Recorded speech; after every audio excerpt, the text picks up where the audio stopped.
ஓகேப்பா. So next பாருங்கள் என்ன சொல்லியிருக்காங்க, ஓவியக்கலை. ஓகேங்களா? ஓவியக்கலை என்ன சொல்கிறாங்க, கட்டடக்கலையும் சிற்பக்கலையும் போன்ற. ஓகேங்களா? கட்டடக்கலை அண்ட் சிற்பக்கலையை போன்ற ஓவியக்கலையும் கண்ணால் கண்டு மகிழ தகுந்த கலையாகும் அப்படின்னு சொல்கிறாங்க. ஸோ நெக்ஸ்ட் பாருங்கள், அழகினை பாராட்ட புலவர்கள் ஓவியத்தை ஓமையாக கூறினார். ஸோ அழகை வந்து பாராட்டுறதுக்காக தான் புலவர்கள் ஓவியத்தை ஓமையாக கூறுவார் அப்படின்னு சொல்லியிருக்காங்க. ஸோ இல்லை வேறு ஒன்றும் கிடையாதுப்பா. ஓவியக்கலை தொன்மையான வரலாற்றினை உடையதுன்னு சொல்லியிருக்காங்க. ஓகேங்களா? ஓவியக்கலை தொன்மையான வரலாற்றினை உடையது. ஸோ இதெல்லாம் சும்மா ரீட் பண்ணி பார்த்தா போதும். ஓகேங்களா? ஸோ நெக்ஸ்ட் பாருங்கள் என்ன சொல்லியிருக்காங்க, தொடக்க காலத்தில் ஓவிய எழுத்துக்களை வழக்கில் இருந்தன. ஸோ நம்மளோட தொடக்க காலத்தில் ஓவிய எழுத்துக்களே வழக்கில் இருந்தன அப்படின்னு சொல்லியிருக்காங்க. ஸோ அந்த ஓவிய எழுத்துக்கள் என்ன சொல்லுவாங்க, கண் எழுத்து அப்படின்னு சொல்லுவாங்க இல்லைங்களா? ஸோ அது தொடக்க காலத்தில் ஓவிய எழுத்துக்களே வழக்கில் இருந்தன. ஓகேங்களா? ஸோ நெக்ஸ்ட் பாருங்க, ஒவ்வு. ஓகேங்களா? இந்த ஒவ்வு என்ற வினைச்சொல்லில் இருந்து தோன்றியதே ஓவியம். ஓகேங்களா? ஒவ்வு என்ற வினைச்சொல்லில் இருந்து தோன்றியதுதான் ஓவியம். ஓகேங்களா? ஒவ்வு என்பதற்கு ஒன்றை பற்று அல்லது ஒன்றை போலவே இருத்தல் என்று பொருள். ஓகேங்களா? நோட் பண்ணிக்கோங்க. இந்த ஒவ்வு என்ற பாருங்க, இந்த ஒவ்வு என்ற வினைச்சொல்லில் இருந்து தான், இந்த ஒவ்வு என்பது பாருங்க வினைச்சொல். ஓகேங்களா? ஒரு வினைச்சொல். ஸோ அதிலிருந்து தான் தோன்றியதே ஓவியம். ஓகேங்களா? ஒவ்வு என்பதற்கு ஒன்றை பற்று அல்லது ஒன்றை போலவே இருத்தல் என்று பொருள். ஓகேங்களா? இச்சொல்லில் இருந்து தோன்றிய இந்த ஒவ்வு என்ற சொல் இருக்குங்களா, இந்த சொல்லில் இருந்து தோன்றிய என்ன சொல்லியிருக்காங்க, ஓவு. ஓகேங்களா? ஒவ்வு, இந்த ஓவு அண்ட் ஒவ்வு போன்ற சொற்கள் ஓவியத்தை குறிக்கின்றன. ஓகேங்களா? ஓவு என்ற சொல்லும் ஒவ்வு என்ற சொல்லும் வந்து பார்த்தோன்னா என்ன சொல்லியிருக்காங்க, ஓவியத்தை குறிக்கின்றன அப்படின்னு சொல்லியிருக்காங்க. ஓகேங்களா? தான் கண்ட காட்சியை அப்படியே வரைவது காட்சி ஓவியம். ஸோ ஒருத்தர் வந்து பார்த்தோன்னா தான் கண்ட காட்சியை அப்படியே வரைவது என்ன சொல்லியிருக்காங்க, காட்சி ஓவியம் சொல்கிறாங்க. ஸோ மனதில் வந்து பார்த்தோன்னா கற்பனை செய்து வருதல் கற்பனை ஓவியமாகும் சொல்கிறாங்க. ஓகேங்களா? வேற ஒன்றும் இல்லை. தொல்பழங்கால மனிதர்கள் சொற்களை அறியும் முன்பே தம் எண்ணங்களை காட்சிகளாக உணர்த்த கற்றுக்கொண்டனர். ஸோ அப்போ என்ன சொல்லியிருக்காங்க, அதாவது மனிதர் வந்து பார்த்தோன்னா பழங்கால மனிதர் சொற்களை அறியறதுக்கு முன்னாடி, ஒரு சொல்லை வந்து அறியும் முன்பே தன் எண்ணங்களை வந்து என்னது காட்சிகளாக உணர்த்த கற்றுக்கொண்டனர் சொல்லியிருக்காங்க. ஓகேங்களா?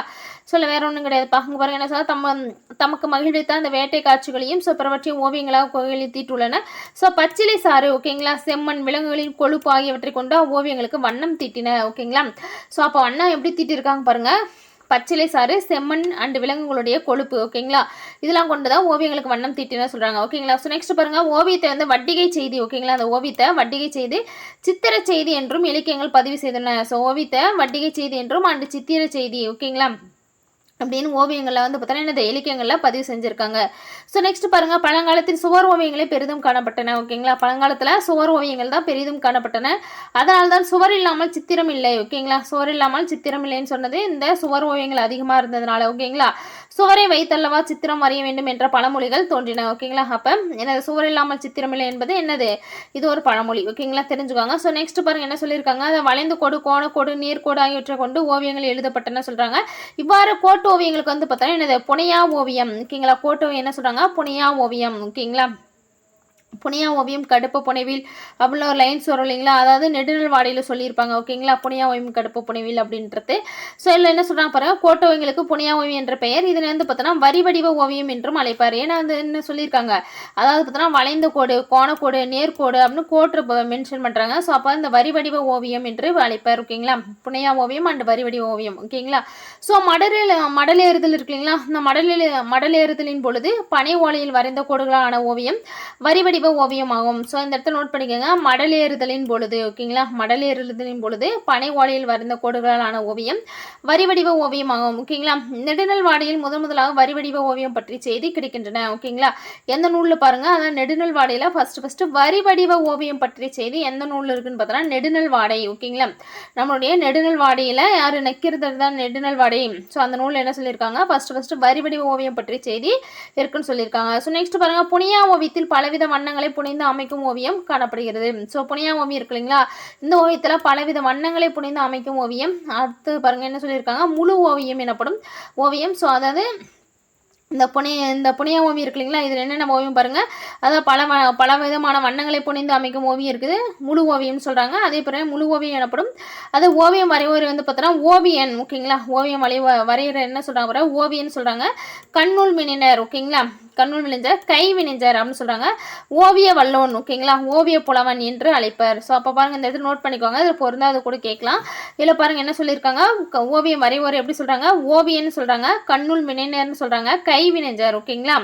ஸோ அடுத்து ஓவிய வல்லோன். ஓகேங்களா? ஓவிய புலவன் என்றும் அழைப்பர். ஸோ நெக்ஸ்ட் பாருங்கள், காவேரி பூம்பட்டினம், அரிக்கைமேடு, காஞ்சிபுரம், செங்கம் முதலிய பகுதியில் நடந்த அகழாய்வில் கிடைத்த காசுகள், ஓடுகள் முதலியவற்றின் மீது காணப்படும் படிப்பு ஓவியங்களை புடைப்பு ஓவியங்கள், அந்த புடைப்பு ஓவியங்களை கொண்டு தொன்மைகால மக்களின் ஓவியத்திறனை உணரலாம். ஸோ புடைப்பு ஓவியன்றது நம்ம ஆல்ரெடி பார்த்தோம். ஓகேங்களா? புடைப்பு ஓவியன்றது என்னது? முன்பக்க உருவம் மட்டும் தெரியுற மாதிரி இருந்தால் அது புடைப்பு ஓவியம்னு சொல்லலாம். ஓகேங்களா? இந்த புடைப்பு ஓவியங்கள் எங்கே பாருங்க, காவேரி பூம்பட்டினத்திலையும் அரிக்கைமேட்டில், அடுத்து காஞ்சிபுரம், செங்கம் முதலிய பகுதியில் நடந்த அகழாய்வுகளில் என்னது அந்த கிடைத்த காசுகள் இருக்குங்க அது, அப்புறம் ஓடுகள் முதலியவற்றின் மீது காணப்படுதுன்னா புடைப்பு ஓவியம் தான். ஓகேங்களா? தொன்மைகால மக்களுடைய ஓவியத்திறனை உணரலாம் சொல்கிறாங்க. ஸோ நெக்ஸ்ட் பாருங்கள் கீழடி. ஓகேங்களா? கீழடியை பொறுத்த வரைக்கும் கீழடி நடத்தப்பட்ட அகழாய்வில் கருப்பு சிவப்பு வண்ணம் தீட்டப்பட்ட பானைகள் கிடைத்துள்ளன. ஸோ கீழடியில் நடத்தப்பட்ட அகழாய்வில் கருப்பு அண்டு சிவப்பு வண்ணம் தீட்டப்பட்ட பானைகள் கிடைச்சிருக்குது. ஓகேங்களா? ஸோ நெக்ஸ்ட் பாருங்கள் மக்கள் கூட்டத்தை காட்டும் ஓவியங்கள். ஓகேங்களா? மக்கள் கூட்டத்தை காட்டும் ஓவியங்கள் பிரதிமைன்னு அழைக்கப்படுகின்றன. ஸோ மக்கள் கூட்டமாக இருக்காங்க இல்லையா, அந்த ஓவியம் என்ன சொல்கிறாங்கன்னா பிரதிமை. ஓகேங்களா? அதை நோட் பண்ணிக்கோங்க. மக்கள் கூட்டத்தை காட்டும் ஓவியம் என்னன்னா பிரதிமைன்னு அழைக்கப்படுகின்றன. தெய்வ வடிவங்களை காட்டும் ஓவியங்கள் வந்து பார்த்தோன்னா படிமை. ஓகேங்களா? தெய்வ ஓவியங்கள் இருக்கு இல்லைங்களா, ஸோ தெய்வ வடிவத்தை காட்டக்கூடிய அந்த ஓவியங்கள் என்ன சொல்கிறாங்க படிமை என்ன பண்ணுகின்றன. ஓகேங்களா? அரண்மனைகள், மாளிகைகள், கோயில்கள், பெரிய வீடுகள் போன்றவற்றின் சுவர்களில் சித்திரங்கள் வரையப்பட்டன. மேலும் வெண்மையான சுதை பூசப்பட்ட சுவர்களில் சிவப்பு அல்லது கருப்பு வண்ணத்தால் கோட்டோவியங்கள் வரையப்பட்டன. ஓகேங்களா? ஸோ நெக்ஸ்ட் பாருங்கள், இதெல்லாம் ஒன்றும் கிடையாது. தொல்காப்பியத்தில் ஓகேங்களா ஓவியம் பற்றிய செய்தி கூறப்பட்டுள்ளது. ஸோ தொல்காப்பியத்தில் ஓவியம் பற்றிய செய்தி கூறப்பட்டுள்ளதுன்னு சொல்லியிருக்காங்க. போரில் வந்து பார்த்தோன்னா விழுப்புண் பட்டு இருந்த வீரனுக்கு நடுகள் வைக்கப்பட்டது. ஓகேங்களா? போரில் விழுப்புண் பட்டு அந்த வீரனுக்கு வந்து பார்த்தோன்னா என்ன பண்ணியிருக்காங்க, ஸோ நடுகள் வச்சுருக்காங்க. ஸோ தொல்காப்பியத்தில் ஓவியம் பற்றிய செய்தி இருக்குது ஒரு விஷயம். ஓகேங்களா? அதே மாதிரி போரில் விழுப்புண் பட்டு இறந்த வீரனுக்காக நடுகள் நட்ட செய்தியும் தொல்காப்பியத்தில் இருக்குது. ஓகேங்களா? ஸோ நடுகளில் அந்த வீரனுடைய உருவத்தை செதுக்கும் முன்பே ஓவியமாக வரைந்து கொள்வார். ஓகேங்களா? நடுகள் இருக்குங்களா, அந்த நடுகளில் வீரனுடைய உருவத்தை செதுக்கும் முன்பே என்னது ஓவியமாக வரைந்து கொள்வார். ஓகேங்களா? ஓவியத்தை பார்த்து கல்லில் செதுக்குவார். ஓகேங்களா? எழுத்து என்ற சொல்லுக்கு ஓவியம் என்றே பொருள் கொள்வார். ஓகேங்களா? இந்த நோட் பண்ணிக்கோங்க. எழுத்து என்ற சொல்லுக்கு என்ன பொருள்? ஓகேங்களா? ஓவியம் என்றே பொருள் கொள்வார். ஓகேங்களா? ஸோ நெக்ஸ்ட் பாருங்க, பண்டைய தமிழ் மன்னர்கள் ஓவியம் தீட்டுவதற்காக தங்கள் அரண்மனைகளையும் கோவில்களையும் ஓவிய மாடம் ஓகேங்களா என்ற தனிப்பகுதி அமைத்தனர். ஸோ அப்போ பண்டைய தமிழ் மன்னர்கள் ஓவியம் தீட்டுவதற்காகவே தங்களுடைய அரண்மனைகளையும் கோவில்களையும் என்னது அந்த ஓவிய மாடம் அமைச்சிருக்காங்க. ஓகேங்களா? ஓகேப்பா. ஸோ நெக்ஸ்ட் பாருங்க என்ன சொல்லியிருக்காங்க, ஓவிய மாடம் அமைச்சிருக்காங்க. அது மட்டும் இல்லாமல் என்னது இந்த நோட் பண்ணுங்க, தலையானங்கானத்து செருவென்ற பாண்டிய நெடுஞ்செழியன் அரண்மனையை சித்திர மண்டபம் இருந்ததை நெடுநல்வாடியில் நக்கீரர் குறிப்பிடுகிறார். ஸோ தலையானங்கானத்து செருவென்ற நெடுஞ்செழியன் பார்த்தீங்களா பாண்டிய மன்னன். ஓகேங்களா? தலையானங்கானத்து செருவென்ற பாண்டிய நெடுஞ்செழியனோட அரண்மனையில் சித்திர மண்டபம் இருந்ததை என்னது நெடுநல்வாடியில் நக்கீரர் சொல்லியிருக்காரு. ஓகேங்களா? ஸோ நெக்ஸ்ட் பாருங்க, சங்க காலத்திற்கு பின் பல்லவர் காலத்தில் கலைகள் தலை துவங்கின. ஓகேங்களா? சங்க காலத்திற்கு பின்னாடி ஏன்னா கிமு 3 to கிபி 3 வந்து பார்த்தோன்னா நமக்கு என்னது சங்க காலம் இல்லைங்களா. சங்க காலம் என்பது கிமு 3லேருந்து கிபி 3 வரைக்கும் வந்து பார்த்தோன்னா சங்க காலம். ஸோ அந்த சங்க காலத்திற்கு பின்னாடி பல்லவர்கள் காலம் இருக்குங்களா, கிபி 7ஆம் நூற்றாண்டு வந்து பார்த்தோன்னா என்ன பல்லவர்கள் காலத்தில் என்ன சொல்லியிருக்காங்க, அந்த ஓவியங்கள் வந்து தலை திறந்ததாக சொல்கிறாங்க. ஓகேங்களா? ஸோ நெக்ஸ்ட் பாருங்கள், பனைமலை, காஞ்சிபுரம், திருமலைபுரம் ஓகேங்களா ஆகிய இடங்களில் காணப்பட்ட ஓவியங்கள் பல்லவர் கால கலைத்திறனை காட்டுவனாக அமைந்துள்ளன. ஸோ யார் யார் காலம் பாருங்கள், அதாவது பல்லவர் காலத்தில் எங்கெங்கே ஓகேங்களா எங்கெங்கன்னு பார்த்தோன்னா பனைமலை, காஞ்சிபுரம் அண்டு திருமலைபுரம். ஓகேங்களா? பனைமலையிலும் காஞ்சிபுரம் அண்டு திருமலைபுரம் ஆகிய இடங்களில் காணப்பட்ட ஓவியங்கள் பல்லவர் கால கலைத்திறனை காட்டுவதாக இருக்குன்னு சொல்லியிருக்காங்க. ஓகேங்களா? ஸோ நெக்ஸ்ட் பாருங்கள், தஞ்சையில் வரையப்பட்டுள்ள சிவபெருமான் அண்டு நாட்டியமாடும் பெண்கள், சேரமான் பெருமாள் நாயனார் ஓகேங்களா ராஜராஜன், கருவூர் தேவர் ஓவியங்கள் சோழர் காலத்தவை. ஓகேங்களா?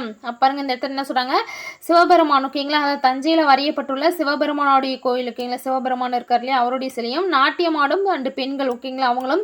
ஸோ சேரமான் பெருமாள் நாயனார் ஓகேங்களா சேரமான் பெருமாள் நாயனார், ராஜராஜன் அண்டு கருவூர் தேவர் ஓவியங்கள்லாம் வந்து என்ன பண்ணியிருக்காங்க சோழர் காலத்தவைன்னு சொல்றாங்க. ஓகேங்களா? ஸோ நெக்ஸ்ட் பாருங்க, விஜயநகர நாயக்கர் காலத்து ஓவியங்களை தமிழகத்தின் பல பகுதியிலும் காண முடிகிறது. ஸோ ஓகேங்களா தமிழகத்துடைய பல பகுதியில் எங்க இருக்குன்னா விஜயநகர நாயக்கர் காலத்து ஓவியங்கள் இருக்கிறதா சொல்லியிருக்காங்கப்பா. ஓகேங்களா? ஸோ நெக்ஸ்ட் பாருங்க என்ன சொல்றாங்கன்னு, பாறை ஓவியங்கள். ஓகேங்களா? பாறை ஓவியங்கள் தமிழகத்தில் கண்டறியப்பட்ட பாறை ஓவியங்கள். ஓகேங்களா? தமிழகத்தில் கண்டறியப்பட்ட பாறை ஓவியங்கள் நிலப்பகுதியின் தொன்மையை குறிக்கும் சான்றுகளாம் என்ன. ஸோ ஒரு நிலப்பகுதியோட தொன்மையை குறிக்கும் சான்றுகளாக என்ன இருக்குன்னா தமிழகத்தில் கண்டறியப்பட்ட பல பாறை ஓவியங்கள் இருக்குது. ஓகேங்களா? ஸோ நெக்ஸ்ட் பாருங்க என்ன சொல்லியிருக்காங்க, மக்களுடைய கலை ஈடுபாடு சமூக வாழ்க்கை போன்றவற்றை அறிந்து கொள்ள உறுதுணையாக உள்ளன. இதெல்லாம் வந்து பார்த்தோன்னா மக்களுடைய கலை ஈடுபாடையும் சமூக வாழ்க்கை முறை போன்றவற்றை அறிந்து கொள்ள உறுதுணையாக இருக்குன்னு சொல்லியிருக்காங்க. ஓகேங்களா? ஸோ நெக்ஸ்ட் இதில் ஒன்றும் கிடையாதுப்பா. அடுத்து இங்கே பாருங்க, பல்லவ மன்னன் மகேந்திரவர்மன் பல குகை கோயில்களை அமைத்தான். ஸோ பல்லவ மன்னன் மகேந்திரவர்மன் பல குகை கோயில்களை அமைத்தான். அக்குகை கோயில்கள் சுவர்களில் சித்திரங்களை எழுத்து வித்தான். ஓகேங்களா, என்ன சொல்றாங்க, பல்லவ மன்னன் மகேந்திரவர்ம பலன் பல குகை கோயில்களை அமைச்சார்னு பார்த்தோம். ஸோ அந்த குகை கோயில் சுவர்களில் சித்திரங்களை வந்து பார்த்தோன்னா எழுதி வித்தான். ஓகேங்களா, சித்திரங்களை வரைஞ்சிருக்காரு. ஸோ அவனே வந்து பார்த்தோன்னா ஓவியக்கலையை பயின்றவன் என்பதனை சித்திரக்கார புலி என்ற அவன் பட்டப்பெயரின் மூலம் அறியலாம். ஸோ அப்போ அவர் வந்து பார்த்தோன்னா என்னது ஓவியக்கலை பயின்றவன் என்பதன் மூலமா என்ன சொல்லியிருக்காங்க, சித்திரக்கார புலி என்ற பட்டப்பெயர் மூலம் அவர் ஓவியக்கலை பயின்றிருக்கலாம் அப்படின்னு சொல்றாங்க. ஓகேங்களா, ஸோ அவரோட பட்டப்பெயரை பாருங்க, சித்திரக்கார புலி. யாருன்னு பார்த்தீங்கன்னா மகேந்திரவர்ம பல்லவன். ஓகேங்களா, ஸோ நெக்ஸ்ட் பாருங்க, தர்மபுரி மாவட்டத்தை சேர்ந்த மல்லப்பாடியில் சென்னை பல்கலைக்கழக தொல்லியல் துறையினால் கண்டுபிடிக்கப்பட்ட பாறை ஓவியம் முக்கியமானதுப்பா. ஓகேங்களா, இந்த இடத்த நோட் பண்ணிக்கோங்க. தர்மபுரி மாவட்டத்தை சேர்ந்த மல்லப்பாடி. ஓகேங்களா, மல்லப்பாடின்றது எங்கன்னு பார்த்தோன்னா தர்மபுரி மாவட்டத்தில் இருக்கக்கூடிய ஒரு பிளேஸ். அங்கே வந்து பார்த்தோன்னா சென்னை பல்கலைக்கழக தொல்லியல் துறையினரால் வந்து கண்டுபிடிக்கப்பட்ட பாறை ஓவியம் முக்கியமான ஒரு கண்டுபிடிப்பாக அமைந்ததுன்னு சொல்றாங்க. ஓகேங்களா, ஸோ இதனை தொடர்ந்து தமிழ்நாட்டில் பல இடங்களிலும் பாறை ஓவியங்கள் கண்டுபிடிக்கப்பட்டுள்ளன. ஓகேங்களா, நம்ம சிஸ்தில் ஆல்ரெடி பார்த்தோம் தமிழ்நாட்டில் பாறை ஓவியங்கள் எங்கெங்க பார்த்தோம். ஸோ நீலகிரி பார்த்தோம், மயிலாடும்பாறை பார்த்தோம், அதேமாரி வந்து பார்த்தோன்னா எங்க உசிலம்பட்டி பார்த்தவங்களா பாறை ஓவியங்கள் வந்து காளைகளை ஓட்டுவது போன்ற பாறை ஓவியங்கள்லாம் பார்த்தோம் இல்லைங்களா. ஸோ அதுதான் சொல்லியிருக்காங்க. ஓகே, நெக்ஸ்ட் பாருங்க, சித்தன்னவாசல் குகை ஓவியம். ஓகேங்களா, சித்தன்னவாசல் குகை ஓவியங்கள். ஸோ இங்கே பாருங்கள், சித்தன்னவாசல் குகை ஓவியம் தமிழகத்துடைய புதுக்கோட்டை மாவட்டத்தில் உள்ள சித்தன்னவாசலில் அமைந்துள்ள குகை. ஓகேங்களா, தமிழகத்துடைய புதுக்கோட்டை மாவட்டத்தில் இருக்கக்கூடிய சித்தன்னவாசலில் அமைந்துள்ள குகை தான் வந்து பார்த்தீங்கன்னா சித்தன்னவாசல் குகை ஓவியம்னு சொல்கிறாங்க. ஓகேங்களா, இது புகழ்பெற்றது. ஓகே, இங்கே காலம் பாருங்கள், இது வந்து பார்த்தீங்கன்னா கிபி. ஓகேங்களா, பொது ஆண்டுக்கு பின்னாடி 7ஆம் நூற்றாண்டு மற்றும் 8ஆம் நூற்றாண்டை சார்ந்த காலம். ஓகேங்களா, ஸோ அப்போ பாருங்க, இந்த சித்தன்னவாசல் குகை காலம். ஓகேங்களா, சித்தன்னவாசலுடைய அந்த காலம் பாருங்க 7ஆம் மற்றும் 8ஆம் நூற்றாண்டை சேர்ந்த சமணர் காலத்து ஓவியங்கள். இது முக்கியம்பா. ஓகேங்களா, காலம் பாருங்க, அதாவது சித்தன்னவாசலை பொறுத்த வரைக்கும் வந்து பார்த்தோன்னா என்னது காலம் வந்து 7ஆம் நூற்றாண்டு அண்ட் 8ஆம் நூற்றாண்டை சேர்ந்தது. அது வந்து பார்த்தோன்னா சமணர் காலத்து ஓவியங்கள். ஓகேங்களா, சமண சமயம் சமணர் காலத்து ஓவியங்கள். ஓகேங்களா, இவ்வோவியங்கள் மூலிகையிலான வண்ணங்களை கொண்டவை. ஸோ மூலிகை இருக்கு இல்லைங்களா, ஏன்னா ஆல்ரெடி பார்த்தோம் நம்ம பச்சிலை சாறு, செம்மண் அண்டு விலங்கோட கொழுப்பு இதெல்லாம் வச்சு வண்ணம் தீட்டினாங்கன்னு பார்த்தோம். ஓகேங்களா, ஸோ அப்போ இங்கே மூலிகையிலான வண்ணங்களை வந்து பார்த்தோன்னா கொண்டது தான் இது சித்தன்னவாசலுடைய ஓவியங்கள். ஓகேங்களா, சித்தன்னவாசலின் 7 அடி பட்டம் பகுதியின் மேற்கூரை பகுதியிலும் ஓவியங்கள் காணப்படுகின்றன. ஸோ நம்மளுடைய புதுக்கோட்டை மாவட்டத்தில் இருக்கக்கூடிய சித்தன்னவாசல் இருக்கிற சித்தன்னவாசலோட 7 அடி பட்டம். ஓகேங்களா, என்ற பகுதியுடைய மேற்கூரைனா சித்தன்னவாசலுடைய ஒரு முனையில் வந்து பார்த்தோன்னா 7 அடி பட்டம் என்ற ஒரு இடமும், இன்னொரு இடத்துல வந்து பார்த்தோன்னா கோவில் ஒன்று இருக்குது பார்த்தோம், உமா மகேஸ்வரோட தட்சிணாமூர்த்தி கோயில் ஒன்று இருக்குன்னு பார்த்தோம் இல்லைங்களா.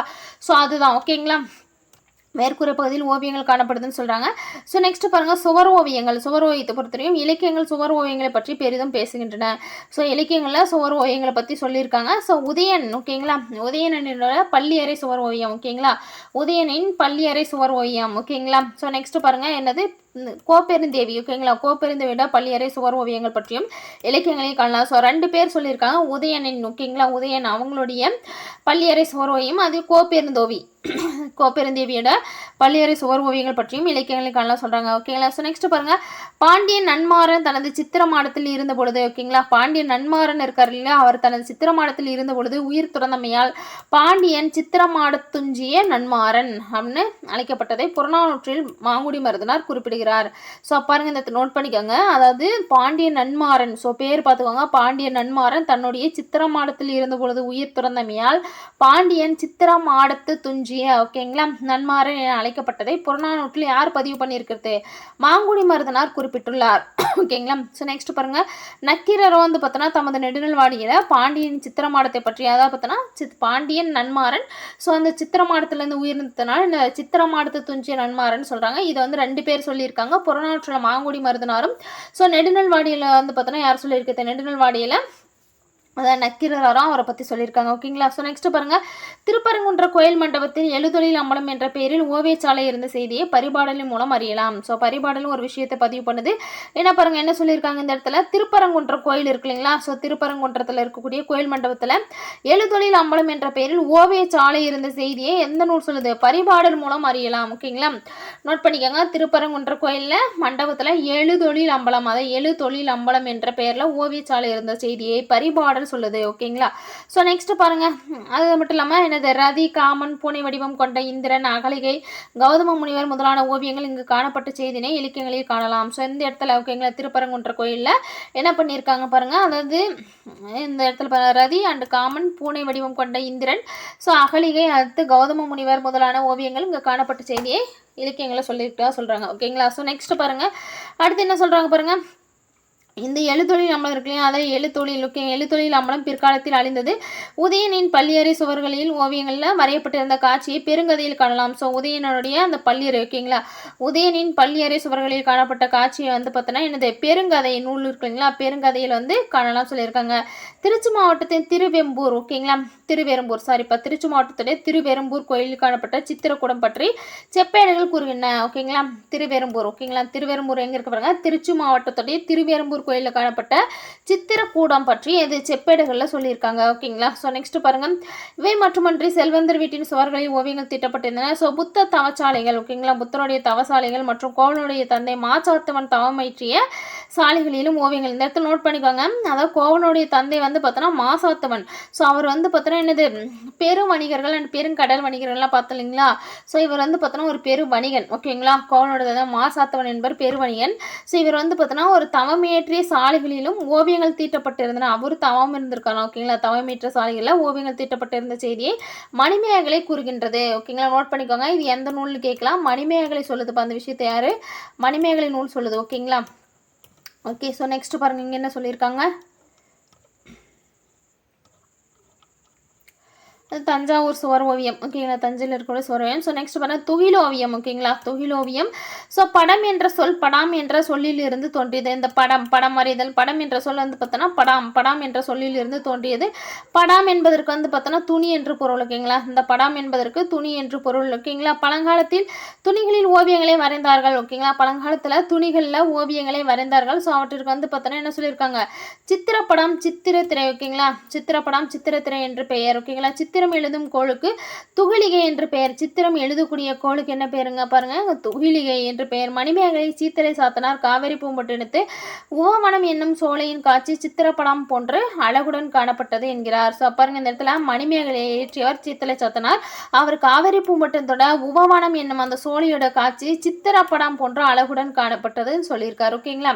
ஸோ நெக்ஸ்ட் பாருங்க ஓகேங்களா, தக்க நாட்டிலே ஆங்கங்கே தாமரை பூக்களும் தாமரை இலைகளும் அடர்ந்த குளங்களும் காணப்படும் காட்சியினை திருத்தக்க தேவர் சிவக சிந்தாமணி இயற்றியவர் தான் திருத்தக்க தேவர். ஸோ அவர் வந்து பார்த்தோன்னா வர்ணிக்கும் பொழுது துணியில் எழுதிய தாமரை குளத்தின் காட்சியை போல காணப்படுகிறது ஓகேங்களா. அதாவது என்னது, துணியில் எழுதிய தாமரை குளத்தோடைய காட்சியை போல காணப்படுகிறதுன்னு சொல்லியிருக்காரு யார், தக்க நாட்டிலே ஆங்கங்கே தாமரை பூக்களும் தாமரை இலைகளும் அடர்ந்த குளங்களும் காணப்படும் காட்சியை திருத்தக்க தேவர் என்ன சொல்றாரு பாருங்க, அதாவது திருத்தக்க தேவர் சீவக சிந்தாமணி இயற்றியவர் தான், கரெக்டு தான் சொல்லியிருக்காரு ஓகேங்களா. ஸோ நெக்ஸ்ட் பாருங்க, இளங்கோவடிகள் ஓவியம் வரையப்பட்ட துணியை ஓவிய எழினி ஓகேங்களா. இளங்கோவடிகள் என்ன சொல்றாங்க பாருங்க, ஓவியம் வரையப்பட்ட அந்த துணி என்ன சொல்றாங்கன்னா ஓவிய எழினி ஓகேங்களா என்கிறார். ஸோ பல வகையிலும் ஓவியங்கள் வரையப்பட்டனா அவ்வாறு ஓவியம் வரையப்பட்ட பலகை வந்து பார்த்தோன்னா வட்டிகை பலகை ஓகேங்களா, பலகைகளில் சாரிப்பா பல வகைன்னு சொல்லிட்டோன்னா ஓகேங்களா, பலகை இருக்கு இல்லைங்களா, அந்த பலகைகள்லையும் ஓவியங்கள் வரையப்பட்டன. ஸோ அந்த பலகைகளில் வரையப்பட்ட ஓவியம் என்ன சொல்கிறோன்னா வட்டிகை பலகை ஓகேங்களா, பலகையில் வரையப்பட்ட ஓவியம் வட்டிகை பலகை அப்படின்னு சொல்கிறாங்க ஓகேங்களா. ஸோ நெக்ஸ்ட் பாருங்கள் துகிலோவியம், அதாவது துணிகளில் வரையப்பட்ட துகிலோவியம். ஸோ நெக்ஸ்ட் பாருங்கள் இந்த என்ன சொல்லியிருக்காங்க, தஞ்சாவூர் ஓவியங்கள் ஓகேங்களா, தஞ்சை ஓவியம். ஸோ தஞ்சாவூர் ஓவியம் என்ன சொல்கிறாங்க ஓகேப்பா. நெக்ஸ்ட் பாருங்க என்ன சொல்லியிருக்காங்க, தஞ்சாவூர் ஓவியங்கள் ஓகேங்களா. தஞ்சை ஓவியம் என்ன சொல்கிறாங்க, சோழர் காலத்தில் தஞ்சாவூர் ஓவியங்கள் தோற்றம் பெற்றன ஓகேங்களா. யாரோட காலம், சோழர் காலத்தில் தான் தஞ்சாவூர் ஓவியங்கள் தோற்றம் பெற்றன.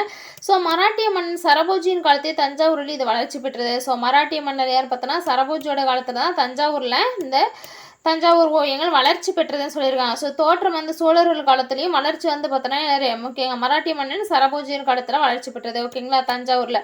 ஸோ நெக்ஸ்ட் பாருங்க, ஓவியங்கள் தமிழகத்தின் புவிசார் குறியீடுகளையும் ஒன்றாகும். எஸ் ஓகே, தமிழகத்துடைய புவிசார் குறியீடு இருக்கு இல்லைங்களா. ஸோ புவிசார் குறியீடு குறிக்கக்கூடிய ஓவியம் எங்கன்னு பார்த்தோங்கன்னா ஸோ தஞ்சை ஓவியத்துக்கு தஞ்சாவூரில் இருக்கக்கூடிய ஓவியத்துக்கு புவிசார் குறியீடு வழங்கியிருக்காங்க ஓகேங்களா. ஸோ நெக்ஸ்ட் பாருங்க, ஏன்னா புவிசார் குறியீடு ஒவ்வொரு பகுதிக்கும் ஒவ்வொரு பொருட்களை தேர்ந்தெடுத்து கொடுக்கக்கூடியது. இதில் வந்து பார்த்தோன்னா ஓவியத்தை பொறுத்த வரைக்கும் தஞ்சாவூர் ஓகேங்களா புவிசார் குறியீடு ஒன்றாகும்னு சொல்லியிருக்காங்க. இவ்வகை ஓவியங்கள் பெரிய மரச்சட்டங்களின் நடுவே அமைந்திருக்கும். சரி, சட்டம் ஓவியத்தின் இதெல்லாம் ஒன்றும் கிடையாது, சும்மா அப்படியே ரீட் பண்ணி விடுங்க, எக்ஸாம் பாயிண்ட் ஆஃப் வியூ என்னவோ அது மட்டும் பார்த்துட்டு போயிடலாம் ஓகேங்களா. ஸோ நெக்ஸ்ட் பாருங்க, இதன் உருவமைப்புகள் பெண் தன்மை மிகுந்த நளினத்துடன் காணப்படும். ஸோ என்னென்னா அதாவது தஞ்சாவூர் ஓவியம் இருக்குங்களா, தஞ்சை ஓவியத்தை பொறுத்தவரைக்கும் இதோட உருவ அமைப்புகள் எப்படி இருக்குன்னா பெண்ணுடைய தன்மை ஓகேங்களா, பெண்ணின் தன்மை மிகுந்து நளினத்துடன் காணப்படும் ஓகேங்களா. ஸோ நெக்ஸ்ட் பாருங்க என்ன சொல்லியிருக்காங்க, இவ்வோவியங்கள் நீலம் பச்சை மஞ்சள் வெள்ளை ஆகிய வண்ணங்கள்ல மைய ஓவியம் அமைந்திருக்கும். ஸோ என்ன சொல்லியிருக்காங்க பாருங்க, இந்த ஓவியங்கள் வந்து பார்த்தோன்னா நீலம் பச்சை மஞ்சள் வெள்ளை ஆகிய வண்ணங்கள்ல மைய ஓவியம் அமைந்திருக்கும் சொல்லியிருக்காங்க. ஸோ எல்லாம் ஜஸ்ட் ரீட் பண்ணிக்கோங்க ஓகேங்களா. ஸோ நெக்ஸ்ட்டில் வேற ஒன்றும் கிடையாது. ஸோ நெக்ஸ்ட் இங்கே வந்துருங்கப்பா. இந்த தஞ்சாவூர் ஓவியம் பாருங்கள். ஓகே, நெக்ஸ்ட் வந்து பார்த்தீங்கன்னா என்ன சொல்கிறாங்க பாருங்கள், ஓவியங்களை அதை பார்த்தீங்கன்னா என்னது பாத்திரங்கள், கேடயம், கட்டில், வாள் போன்றவற்றில் வந்து பார்த்தீங்கன்னா ஓவியங்கள். ஸோ மர பாத்திரங்கள், அதாவது பாத்திரங்களில், ஸோ அதுக்கப்புறம் வந்து பார்த்தீங்கன்னா இந்த கேடயம், ஸோ நெக்ஸ்ட் வந்து பார்த்தீங்கன்னா கட்டில், மர சாமான்கள், ஸோ ஓகே வாள் போன்றவற்றிலையும் ஓவியங்களை வரைந்தனர் அப்படின்னு சொல்கிறாங்க. ஸோ நெக்ஸ்ட் பாருங்கள், தமிழின் நாற்கவிகளில் சித்திரக்கவியும் ஒன்றாகும். ஸோ தமிழுடைய நம்ம தமிழரின் நாற்கவிகள் இருக்காங்க இல்லையா, ஸோ தமிழின் நாற்கவிகளில் சித்திரக்கவியும் ஒன்றாகும். ஓகேங்களா, சித்திரக்கவி போலவே சித்திர நதி. ஓகேங்களா, சித்திரக்கவி போலவே சித்திர நதி. ஸோ சித்திர சபை. ஓகேங்களா, சித்திர தடாகம் என பெயர் சூட்டியதில் இருந்து ஓவியத்திற்கு தமிழர்கள் அளித்த முக்கியத்துவத்தை காணலாம். ஸோ அப்போ வந்து பார்த்தோன்னா ஓவியங்களை வரைஞ்சாங்களே இந்த தமிழின், ஓகேங்களா, தமிழுடைய நாற்கவிகளில் சித்திரக்கவியும் ஒன்று. ஸோ அதேமாதிரி சித்திரக்கவி போலவே சித்திர நதி, சித்திர சபை, சித்திர தடாகம் என பெயர் சூட்டியதில் இருந்து ஓவியத்திற்கு தமிழர்கள் அளித்த முக்கியம் சொல்லியிருக்காங்க. ஸோ நெக்ஸ்ட் பாருங்கள், தமிழகத்தில் எண்ணெய் ஓவியம். ஓகேங்களா, தமிழகத்தில் எண்ணெய் ஓவியம், வண்ணக்கோள் ஓவியம், ஓகேங்களா, செயற்கை வண்ண கூழ்ம ஓவியம், ஓகேங்களா, நீர் வண்ண ஓவியம், மை ஓவியம், பூச்சு ஓவியம், சூடான மெழுகு ஓவியம், நீரில் கரையும் எண்ணெய் ஓவியங்கள். ஓகேங்களா, இதெல்லாம் வரைஞ்சிருக்காங்க. என்னென்ன வகைகள் இருந்திருக்கு பாருங்க, எண்ணெய் ஓவியம் இருக்குது, வண்ணக்கோள் ஓவியம், ஓகேங்களா, செயற்கை வண்ண கூழ்ம ஓவியம், நீர் வண்ண ஓவியம், மை ஓவியம், பூச்சு ஓவியம், சூடான மெழுகு ஓவியம், நீரில் கரையும் எண்ணெய் ஓவியங்கள் போன்றவை இருக்குது. ஓகேங்களா, ஸோ நெக்ஸ்ட் பாருங்கள், தமிழர்களின் மிக தொன்மைகளில் ஒன்று ஓவியம். ஸோ தமிழர்களுடைய மிக தொன்மைகளில் ஒன்று தான் ஓவியம். ஓகேங்களா, ஸோ எழுத்தால் உணர்த்தப்பட்ட இயலாத இடைவெளிகளை ஓவியங்கள் நிரப்பின. ஸோ அப்போ எழுத்தால் உணர்த்தப்பட இயலாத அந்த இடைவெளிகளை என்னது ஓவியங்கள் நிரப்பிடுச்சு அப்படின்னு சொல்லியிருக்காங்கப்பா. ஓகேங்களா, சொல்ல வேற ஒன்றும் கிடையாது. நெக்ஸ்ட் பாருங்கள், இசைக்கலை. ஓகேங்களா, இசைக்கலை பாருங்கள், ஏற்றப்பட்ட செயலை உரிய இசையோடு இசைப்பதால் இதற்கு இசை என்று பெயர். ஸோ அப்போ ஏற்றப்பட்ட ஒரு செயலை உரிய இசையோடு இசைப்பதால் இதற்கு இசை என்று பெயர். ஓகேங்களா, எனவே இசை என்னும் சொல். ஓகேங்களா, இந்த இசை என்னும் சொல் காரண பெயர். ஓகேங்களா, இசை நோட் பண்ணிக்கோங்க, நமக்கு தமிழில் இசை என்பது என்னது, ஓகேங்களா, ஒரு காரண பெயர். ஓகேங்களா, காரணத்தோடு சொல்லக்கூடியது காரண பெயர். ஓகேங்களா, இவ்விசைக்கு அடிப்படையானவே ஓசை. ஓகேங்களா, இசைக்கு அடிப்படையானது நம்மளுடைய ஓசை, சவுண்டு. ஓகேங்களா, ஸோ நெக்ஸ்ட் பாருங்க, ஏழிசையல். ஓகே, ஏழிசையல் நரம்பின் ஓசையை என்ற திருப்பதிக தொடர் மூலம் இசை ஏழு என்பதனையும் இவை தனித்தனி நரம்புகளில் இசைக்கப்பட்டன. அப்போ பாருங்க, ஏழு இசை. ஓகேங்களா, ஏழு இசையல் நரம்பின் ஓசையை என்ற திருப்பதிகம். ஓகேங்களா, திருப்பதிக தொடர் மூலமா ஏழு இசை. ஓகேங்களா, இசை வந்து ஏழு என்பதையும், ஏழு வகையான இசைகள். ஓகேங்களா, என்பதையும் தனித்தனி நரம்புகளில் இசைக்கப்பட்டன என்பதையும் அறியலாம். ஓகேங்களா, ஸோ பாருங்க என்ன சொல்லியிருக்காங்க, குரல், ஓகேங்களா, துத்தம், கைக்கிளை, உலை, இலி, விளரி, தாரம் என்பவை ஏழு இசைகள். ஓகேங்களா, இசையோட ஏழு வகைகள் பாருங்க, 1 குரல், 2 வந்து பார்த்தோன்னா துத்தம், ஓகேங்களா, 3 வந்து பார்த்தோன்னா என்னது கைக்கிளை, 4 பாருங்க உலை, ஓகேங்களா, 5 வந்து பார்த்தோன்னா இலி, 6 வந்து பார்த்தோன்னா என்னது விளரி, ஓகேங்களா, 7 வந்து தாரம். ஓகேங்களா, மொத்தம் 7 வகையான இசைகள் சொல்லியிருக்காங்க. ஓகேங்களா, ஸோ இதில் பாருங்க, இசைகளில் இந்த 7 இசைகளில், ஓகேங்களா, 7 இசை இருக்குல்ல, 7 இசைகளுள் தாரம் என்னும் இசையை இசை வளர்ச்சிக்கு ஆதாரமானது.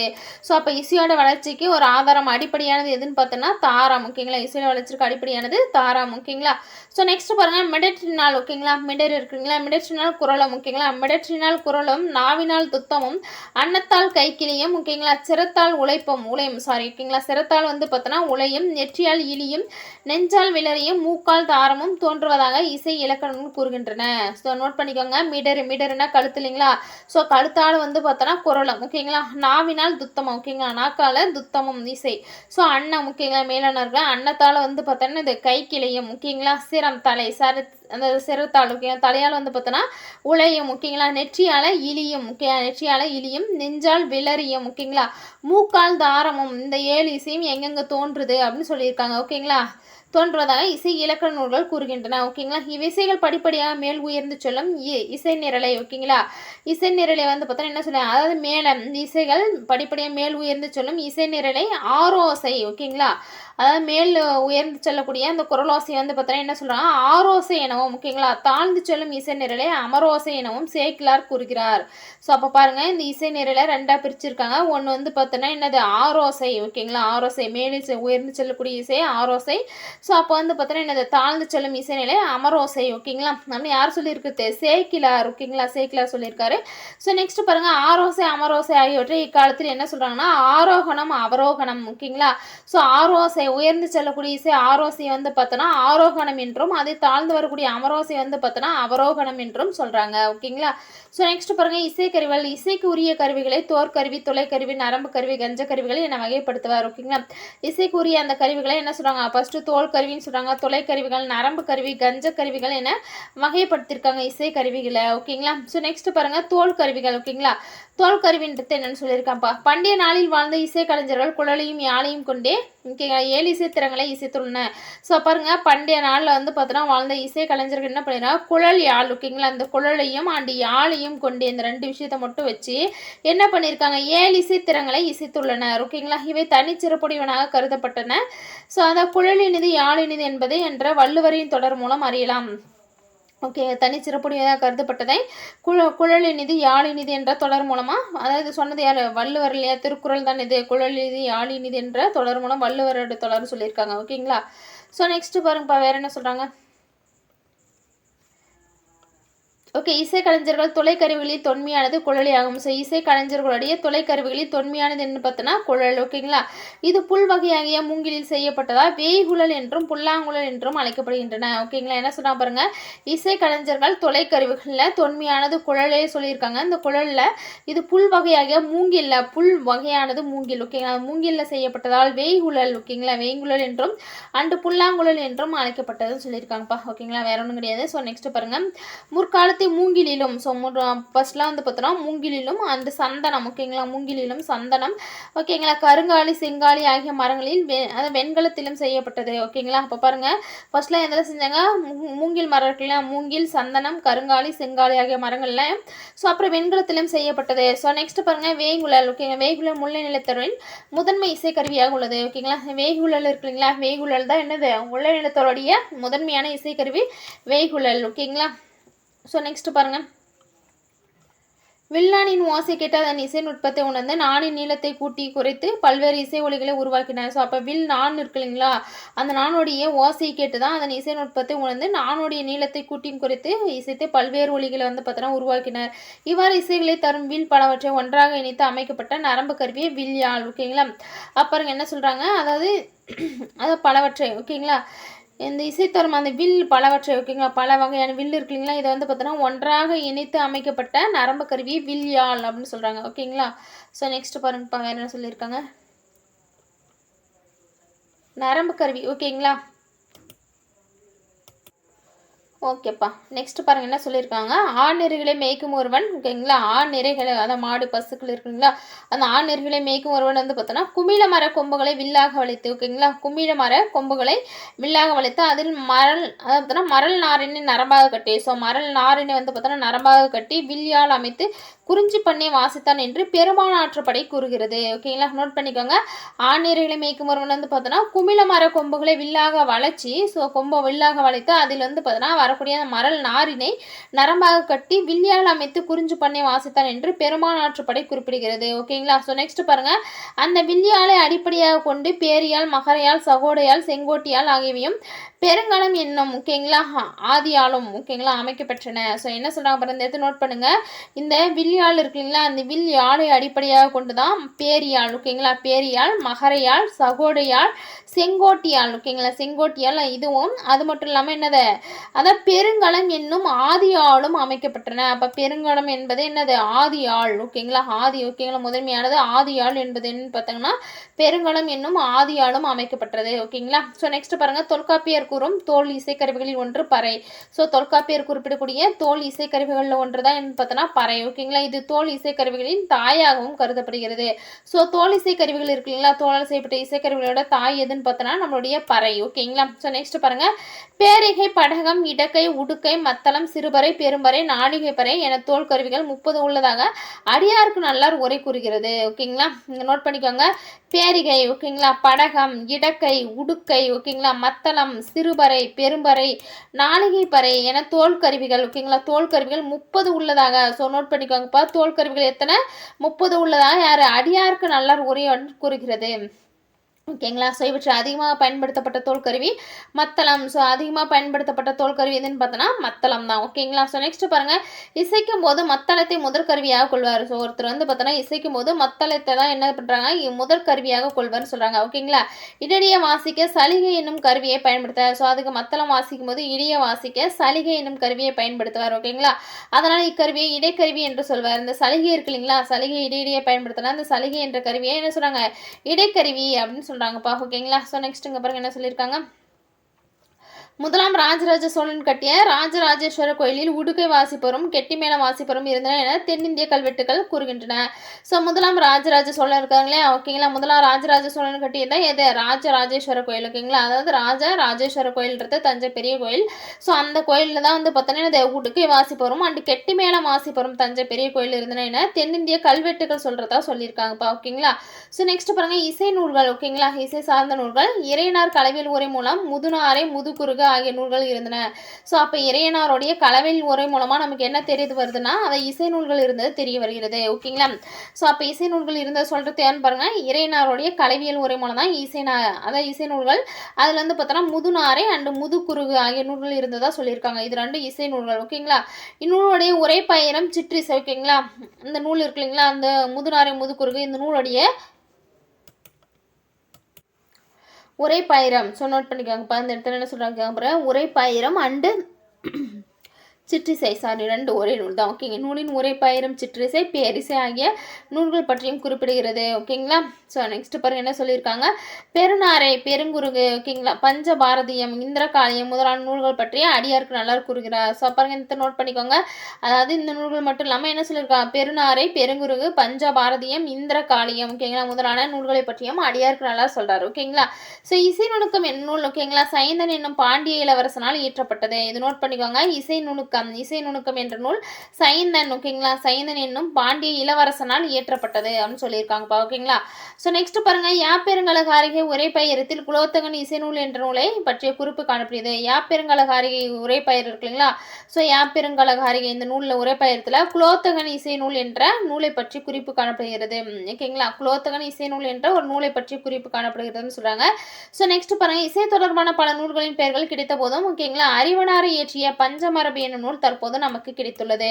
ஸோ அப்போ பாருங்க இந்த இடத்துல என்ன சொல்றாங்க, இசை தொடர்பான பல நூல்களின் பெயர் கிடைத்த போதும் அறிவனார் ஓகேங்களா, அறிவனார் இயற்றிய பஞ்சமரபு ஓகேங்களா, அந்த பஞ்சமரபு என்னும் நூல் தற்போது நமக்கு கிடைத்துள்ளது ஓகேங்களா. ஸோ அடுத்து பாருங்க, பா சுந்தரேசனார் என்பவர் இந்நூலை உரையோடு வெளியிட்டுள்ளார். இந்த பஞ்சமரபு என்ற நூல் இயற்றியவர் பாருங்க அறிவனார் இயற்றியது பஞ்சமரபு என்ற நூல் நமக்கு கிடைச்சிருக்குது. இது வந்து பார்த்தோன்னா பா சுந்தரேசனார் என்பவர் வந்து பார்த்தோன்னா இந்த நூலை உரையோடு வெளியிட்டிருக்காரு ஓகேங்களா. பஞ்சமரபு என்ற நூலுக்கு உரையோடு வெளியிட்டவர் யாருன்னு பார்த்தோன்னா சுந்தரேசனார் ஓகேங்களா. ஸோ நெக்ஸ்ட் பாருங்க, உங்களுக்கு தெரியுமான பாக்ஸ் கொடுத்துருக்காங்க, இதில் இசைத்தூண்கள் பற்றி கொடுத்துருக்காங்கப்பா. ஸோ தமிழகத்தோட திருநெல்வேலி ஓகேங்களா, தமிழகத்தில் திருநெல்வேலி ஓகேங்களா. ஸோ நெக்ஸ்ட் பாருங்கள், ஆழ்வார் திருநகரி ஓகேங்களா, திருநெல்வேலி அண்ட் ஆழ்வார் திருநகரி, செண்பகநல்லூர் ஓகேங்களா, செம்பகநல்லூர், அடுத்து மதுரை ஓகேங்களா, தாடிக்கொம்பு, அடுத்து அழகர் கோயில், கிருஷ்ணாபுரம் ஓகேங்களா, கிருஷ்ணாபுரம், தென்காசி, குற்றாலம், சுசீந்திரம், களக்காடு போன்ற இடங்களில் இசைத்தூண்கள் காணப்படுகின்றன. ஸோ அப்போ தமிழ்நாட்டில் இசைத்தூண்கள் இருக்கக்கூடிய பிளேஸ் பாருங்கள், திருநெல்வேலி நல்லியப்பர் கோயில் கூட நம்ம எடுத்துக்கலாம். ஸோ அடுத்து ஆழ்வார் திருநகரி வந்து பார்த்தோன்னா என்னது, அதாவது நம்மாழ்வார் பிறந்த திருக்குறுகுல் ஆழ்வார் திருநகரி அது ஓகே. நெக்ஸ்ட் செண்பகநல்லூர், ஸோ மதுரை ஓகேங்களா, Thadikombu.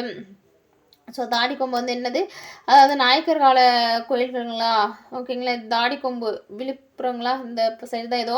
So Thadikombu. So next பாருங்கள், அழகர் கோயில் ஓகேங்களா, கிருஷ்ணாபுரம், தென்காசி, குற்றாலம், சுசீந்திரம், களக்காடு போன்ற இடங்களில் இசைத்தூண்கள் இருக்குது ஓகேங்களா. ஸோ நெக்ஸ்ட் பாருங்கள், இசைக்கலைஞர்கள் ஓகேங்களா, இசைக்கலைஞர்கள் என்ன சொல்கிறாங்க, பாணர் பாடினி ஆகியோர் வாய்ப்பாட்டிலும் இசைக்கருவிகளை இசைப்பதிலும் வல்லவராக இருந்தனர் ஓகேங்களா. யார் சொல்கிறாங்க, பாணர் பாடினி ஓகேங்களா, பாணர் அண்டு அவங்கள மகளிர் வந்து பார்த்தோன்னா இந்த பாடினி ஆகியோர் வாய்ப்பாட்டிலும் அண்டு இசைக்கருவிகளை இசைப்பதிலும் வல்லவராக இருந்தனர் ஓகேங்களா. பாணர் என்பவர் ஆண் இசைக்கலைஞர் ஓகேங்களா, பாணர் என்பவர் யாருன்னு பார்த்தோன்னா ஆண் இசைக்கலைஞர் ஓகேங்களா. பாடினி என்பவள் பெண் இசைக்கலைஞர் ஓகேங்களா. இசைக்கலைஞர்கள் இசைபாணர், யாழ்ப்பாணர், மண்டைபாணர் என வகைப்படுத்தினர். ஸோ இந்த இசைக்கலைஞர்கள் வந்து பாருங்கள், இசைபாணர் ஓகேங்களா, இசைபாணர், யாழ்ப்பாணர், அடுத்து வந்து பார்த்தோன்னா மண்டைபாணர் என வகைப்படுத்தப்பட்டனர்.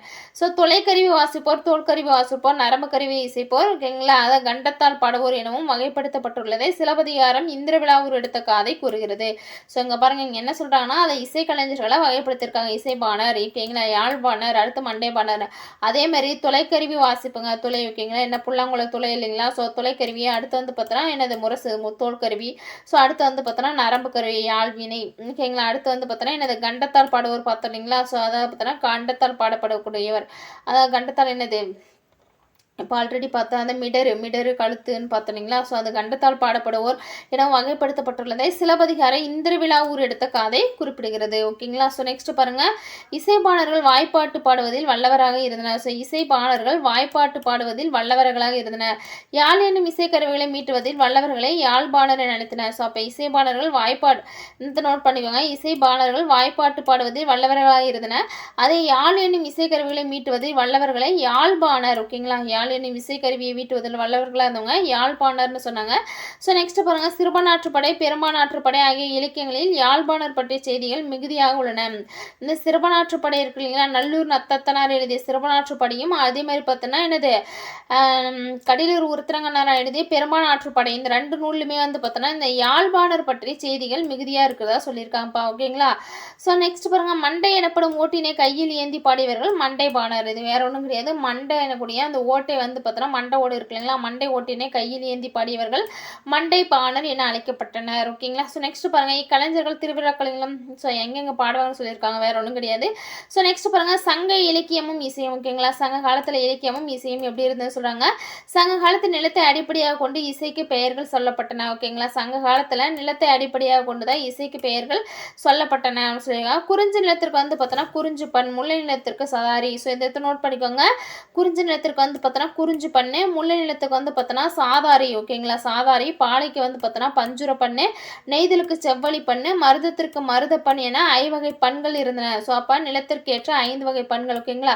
இப்போ குறிஞ்சி முல்லை மருதம் நெய்தல் பாலை 5 வகையான தென்னை நிலங்கள் இருக்குது. ஸோ தென்னின் அடிப்படை பிரிக்கப்பட்டது. அதுக்கு ஏற்ற வந்து பார்த்தோன்னா பண் இசை சொல்லியிருக்காங்க. ஸோ குறிஞ்சி நிலத்திற்கு வந்து பார்த்தோன்னா குறிஞ்சி பண், முல்லை நிலத்திற்கு வந்து பார்த்தோன்னா சாதாரி. ஓகேங்களா. சாதாரி.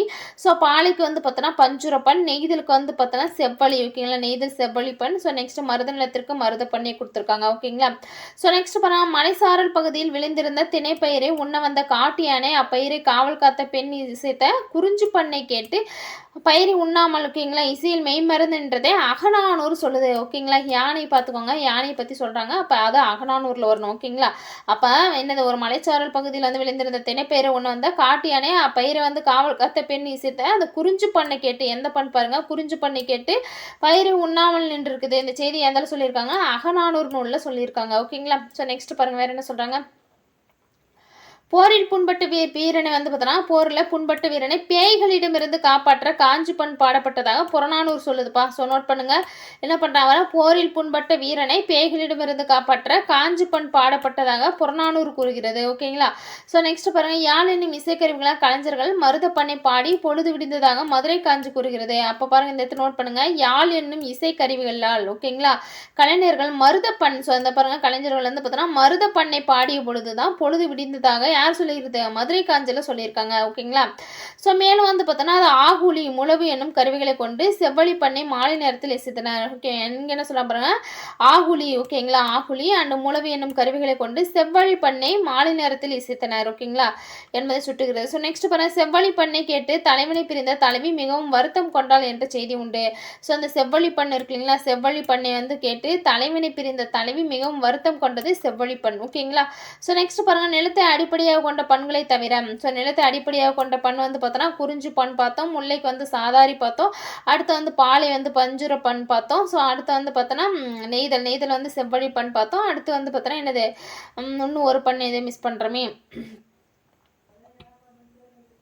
ஓகேப்பா, 5 வகை பண்கள் பார்த்தோம். ஒரு நிமிஷம் வெயிட் பண்ணுங்க. செவ்வழி பண் மருத பண். ஓகேங்களா. மருத நிலத்துக்கு மருத பண். ஓகேங்களா. அந்த 5 வகை பண்ணு சொன்னாங்க இல்லைங்களா, அந்த பக்கத்துன்னு இருக்கும். ஸோ இதெல்லாம் வந்து பார்த்தோன்னா என்ன சொல்லியிருக்காங்க, சொல்லியிருக்காங்க நிலத்தை அடிப்படையாக கொண்ட பண்களை தவிர, ஸோ இந்த 5 பண்களை தவிர காமரம் நெய்வளம். ஓகேங்களா. காமரம். ஸோ காமரம் என்பதும் அண்டே நெய்வளம் ஓகேங்களா போன்ற பண்களும் சங்க காலத்தில் இருந்துள்ளன. ஸோ நோட் பண்ணிக்கோங்க, இந்த 5 வகை பண்ணை தவிர வேறு என்ன இசைகள் இருந்தால் காமரம். ஓகேங்களா. காமரம் என்பது நெய்வளம் போன்ற பண்களும் சங்க காலத்தில் இருந்துள்ளன. வண்டியின் ஓசை போல் இருப்பது காமரம். ஸோ வண்டியோட ஓசை ஓசை, நம்ம வண்டி ஓட்டக்கூடிய ஓசையின் போல இருக்கிறதுனால காமரம் என்று அழைக்கப்பட்டமைக்கான குறிப்புகளும் கிடைக்கின்றன. ஓகேங்களா. ஸோ நெக்ஸ்ட் பாருங்க அந்த பரிபாடல் இருக்குங்களா. ஸோ பரிபாடலில் வெறியாட்ட பாடல். ஓகேங்களா. பரிபாடலில் வெறியாட்ட பாடல், வல்லை பாடல் முதலிய இசைப்பாடல்கள் உள்ளன. ஸோ இந்த பரிபாடல் உள்ள வெறியாட்ட பாடல் அண்டு வல்லை பாடல் முதலிய இசைப்பாடல்கள் உள்ளன. ஓகேங்களா. ஒவ்வொரு பாடலின் இறுதியிலும் பாடலை இசைப்பதற்குரிய பண்ணும், இசை வகுத்த இசை கருவிகள் போன்ற தகவல்களும் இந்நூலில் இடம்பெற்றிருக்குன்னு சொல்லியிருக்காங்க. ஸோ ஒன்றும் கிடையாது. பரிபாடலில் வெறியாட்ட பாடல், வல்லை பாடல் முதலிய இசைப்பாடல்கள் உள்ளன. ஸோ ஒவ்வொரு பாடலின் இறுதியிலும் பாடலை இசைப்பதற்குரிய பண்ணும், ஸோ அந்த இசை வகுத்த இசை கருவிகள் போன்ற தகவல்களும் இருக்குன்னு சொல்லியிருக்காங்க. ஓகேங்களா. ஸோ நெக்ஸ்ட் பாருங்க சிலம்பும் இசையும். ஓகேங்களா. சிலம்பும் அண்ட் இசையும்.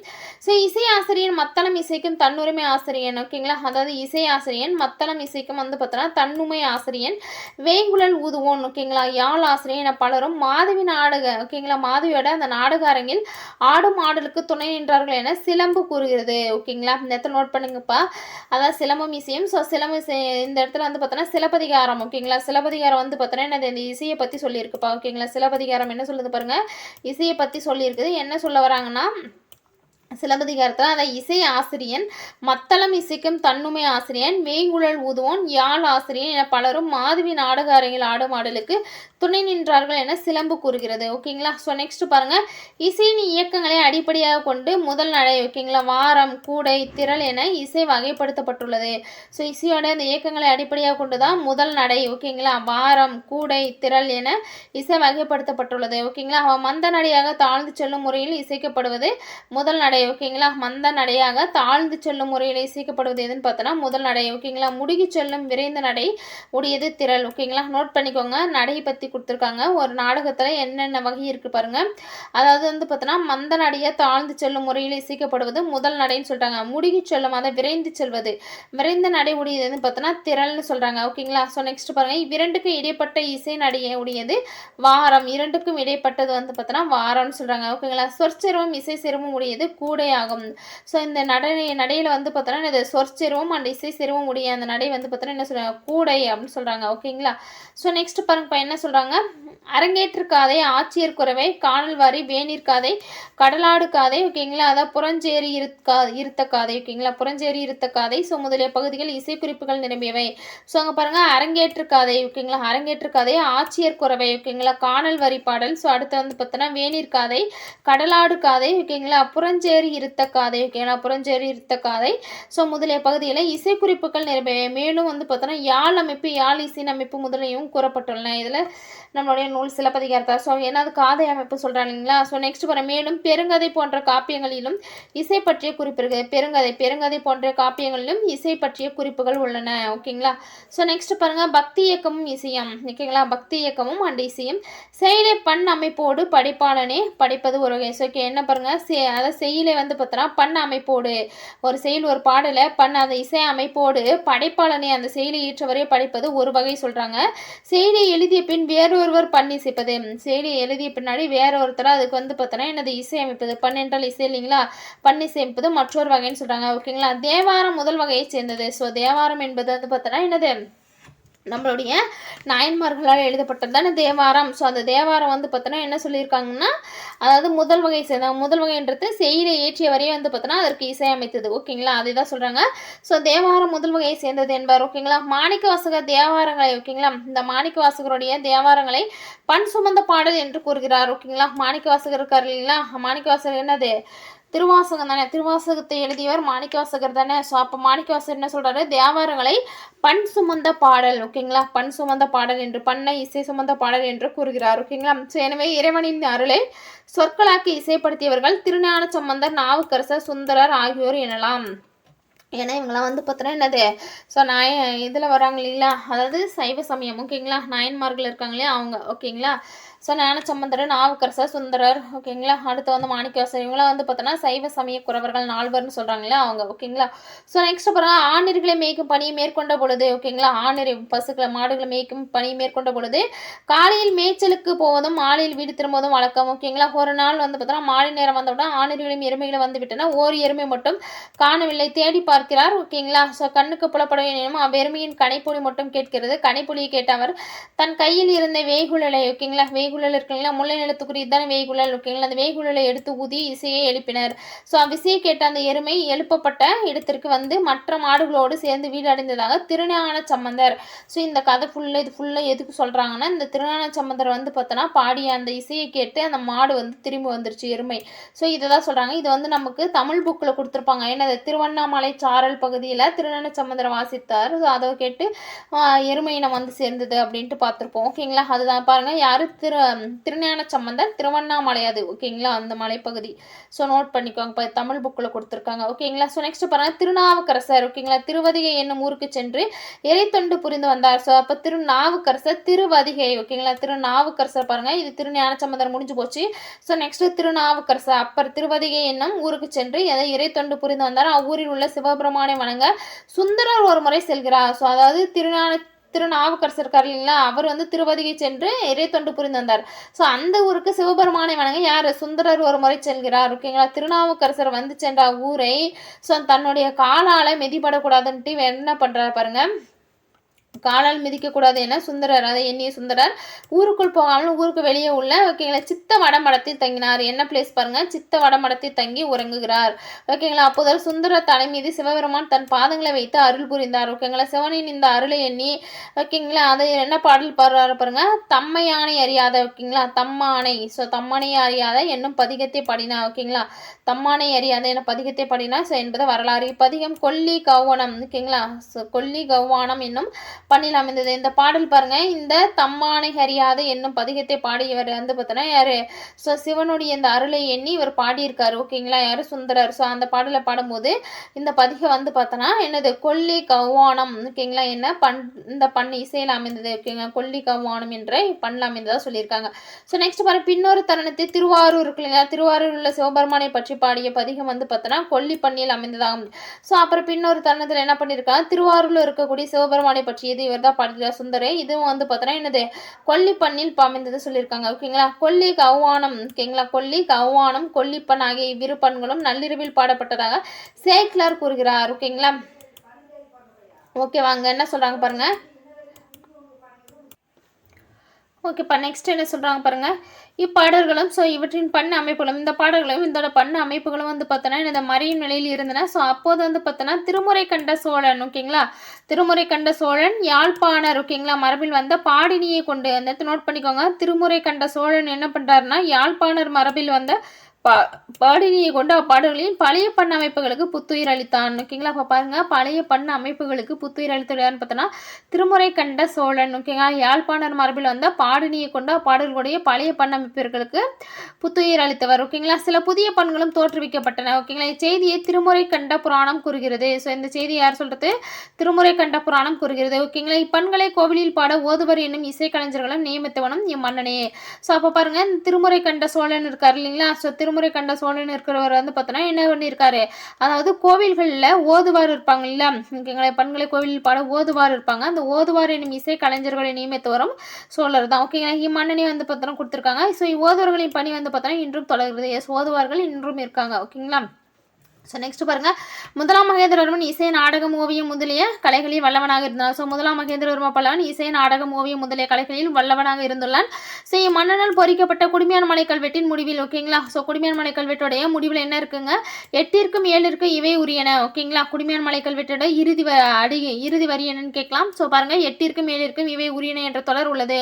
இத்தொடர் வந்து பார்த்தோன்னா சங்கீரணம் ஓகேங்களா, சங்கீரணம் இசையை பற்றி குறிப்பதாகும். ஸோ அதை 8ற்கும் 7ற்கும் இவை உரியன என்ற தொடர் என்ன சொல்லுதுன்னா சங்கீரணம் என்னும் இசையை பற்றி குறிப்பதாகும் ஓகேங்களா. தேவாரங்களில் காணப்படாத ஓகேங்களா, தேவாரங்களில் காணப்படாத சாளரபாணி என்ற பண் திருவிசைப்பாவில் உள்ளது. ஸோ நோட் பண்ணிக்கோங்க, தேவாரங்களில் இல்லாத ஒரு பண் எதுன்னு பார்த்தோன்னா திருவிசைப்பால இருக்குதுப்பா. ஸோ தேவாரங்களில் இல்லாத ஒரு பண் எதுன்னு கேட்கலாம். ஸோ எந்த பண் ஓகேங்களா, அதை பார்த்தோன்னா என்னது சாளரபாணி ஓகேங்களா. அந்த சாளரபாணி என்ற பண் திருவிசைப்பால இருக்குது ஓகேங்களா, தேவாரத்தில் கிடையாது ஓகேங்களா. ஆனால் தேவாரங்களுக்கு பண் வகுக்கப்பட்ட காலத்தில் நிலவிய இசையம். ஸோ தேவாரங்களுக்கு வந்து பார்த்தோன்னா பண் வகுக்கப்பட்ட காலத்தில் நிலவிய அந்த இசையம் சேக்கிலார் சேக்கிலார் காலத்தில் நிலவிய இசையும் ஓகேங்களா. சாரங்க தேவர் குறிக்கும் தேவார பண்களின் இசையும் இடைக்காலத்தில் தோன்றிய இசை மரபு என்கிறார் வெள்ளை வாரணர். ஓகேங்களா. என்ன சொல்றாங்க பாருங்க, தேவாரங்களுக்கு பண் வகுக்கப்பட்ட காலத்தில் நிலவிய இசையும் ஓகேங்களா. தேவார பாடல் இருக்கு இல்லைங்களா, தேவார பாடல்களுக்கு பண் வகுக்கப்பட்ட காலத்தில் நிலவிய அந்த இசையும் சேக்கிலார் காலத்தில் நிலவிய இசையும் ஓகேங்களா. சேக்கிலார் 12ஆம் நூற்றாண்டு இல்லைங்களா. அந்த இசையும் சாரங்க தேவர் ஓகேங்களா குறிக்கும் தேவார பண்களின் இசையும் இடைக்காலத்தில் தோன்றிய இசை மரபு அப்படின்னு சொல்லி யார் சொல்றது, வெள்ளை வாரணர் சொல்றாரு. இந்த இசை மரபுகளை பத்தி சொல்லக்கூடியது வெள்ளை வாரணர். ஓகேங்களா. நெக்ஸ்ட் பாருங்க, கீர்த்தனைகள் என்ற இசை பாடல் வடிவம் பிற்காலத்தில் தோன்றின ஓகேங்களா. கீர்த்தனைகள் இருக்குங்களா, கீர்த்தனைகள் என்ற இசை வடிவம் பார்த்தோன்னா எப்ப பிற்காலத்தில் தோன்றியதுதான் கீர்த்தனைகள் எனக்கூடிய இசை வடிவம், இசை பாடல் வடிவம். ஓகேங்களா. கோபாலகிருஷ்ண பாரதியார் ஓகேங்களா. கோபாலகிருஷ்ண பாரதியார் அருணாச்சல கவிராயர் முதலியாரால் எழுதப்பட்ட கீர்த்தனைகள் குறிப்பிடத்தக்கது. கீர்த்தனைகள்ல 2 பேர் முதன்மைப்படுத்தியிருக்காங்க. யார் பாருங்க, கோபாலகிருஷ்ண பாரதியார் எழுதிய கீர்த்தனைகளும் அருணாச்சல கவிராயர் முதலியாரால் எழுதப்பட்ட கீர்த்தனைகள், இது 2 குறிப்பிடத்தகுதுன்னு சொல்றாங்க. ஓகேங்களா. நெக்ஸ்ட் பாருங்க, பண்டைய காலம் தொட்டு தமிழர்களின் வாழ்வியலோடு கலந்து இசைக்கலை வளர்ந்தது. பண்டைய காலம் தொட்டு தமிழர்களுடைய வாழ்வியலோடு கலந்து இசைக்கலையும் வளர்ந்தது ஓகேங்களா அப்படின்னு சொல்லியிருக்காங்க.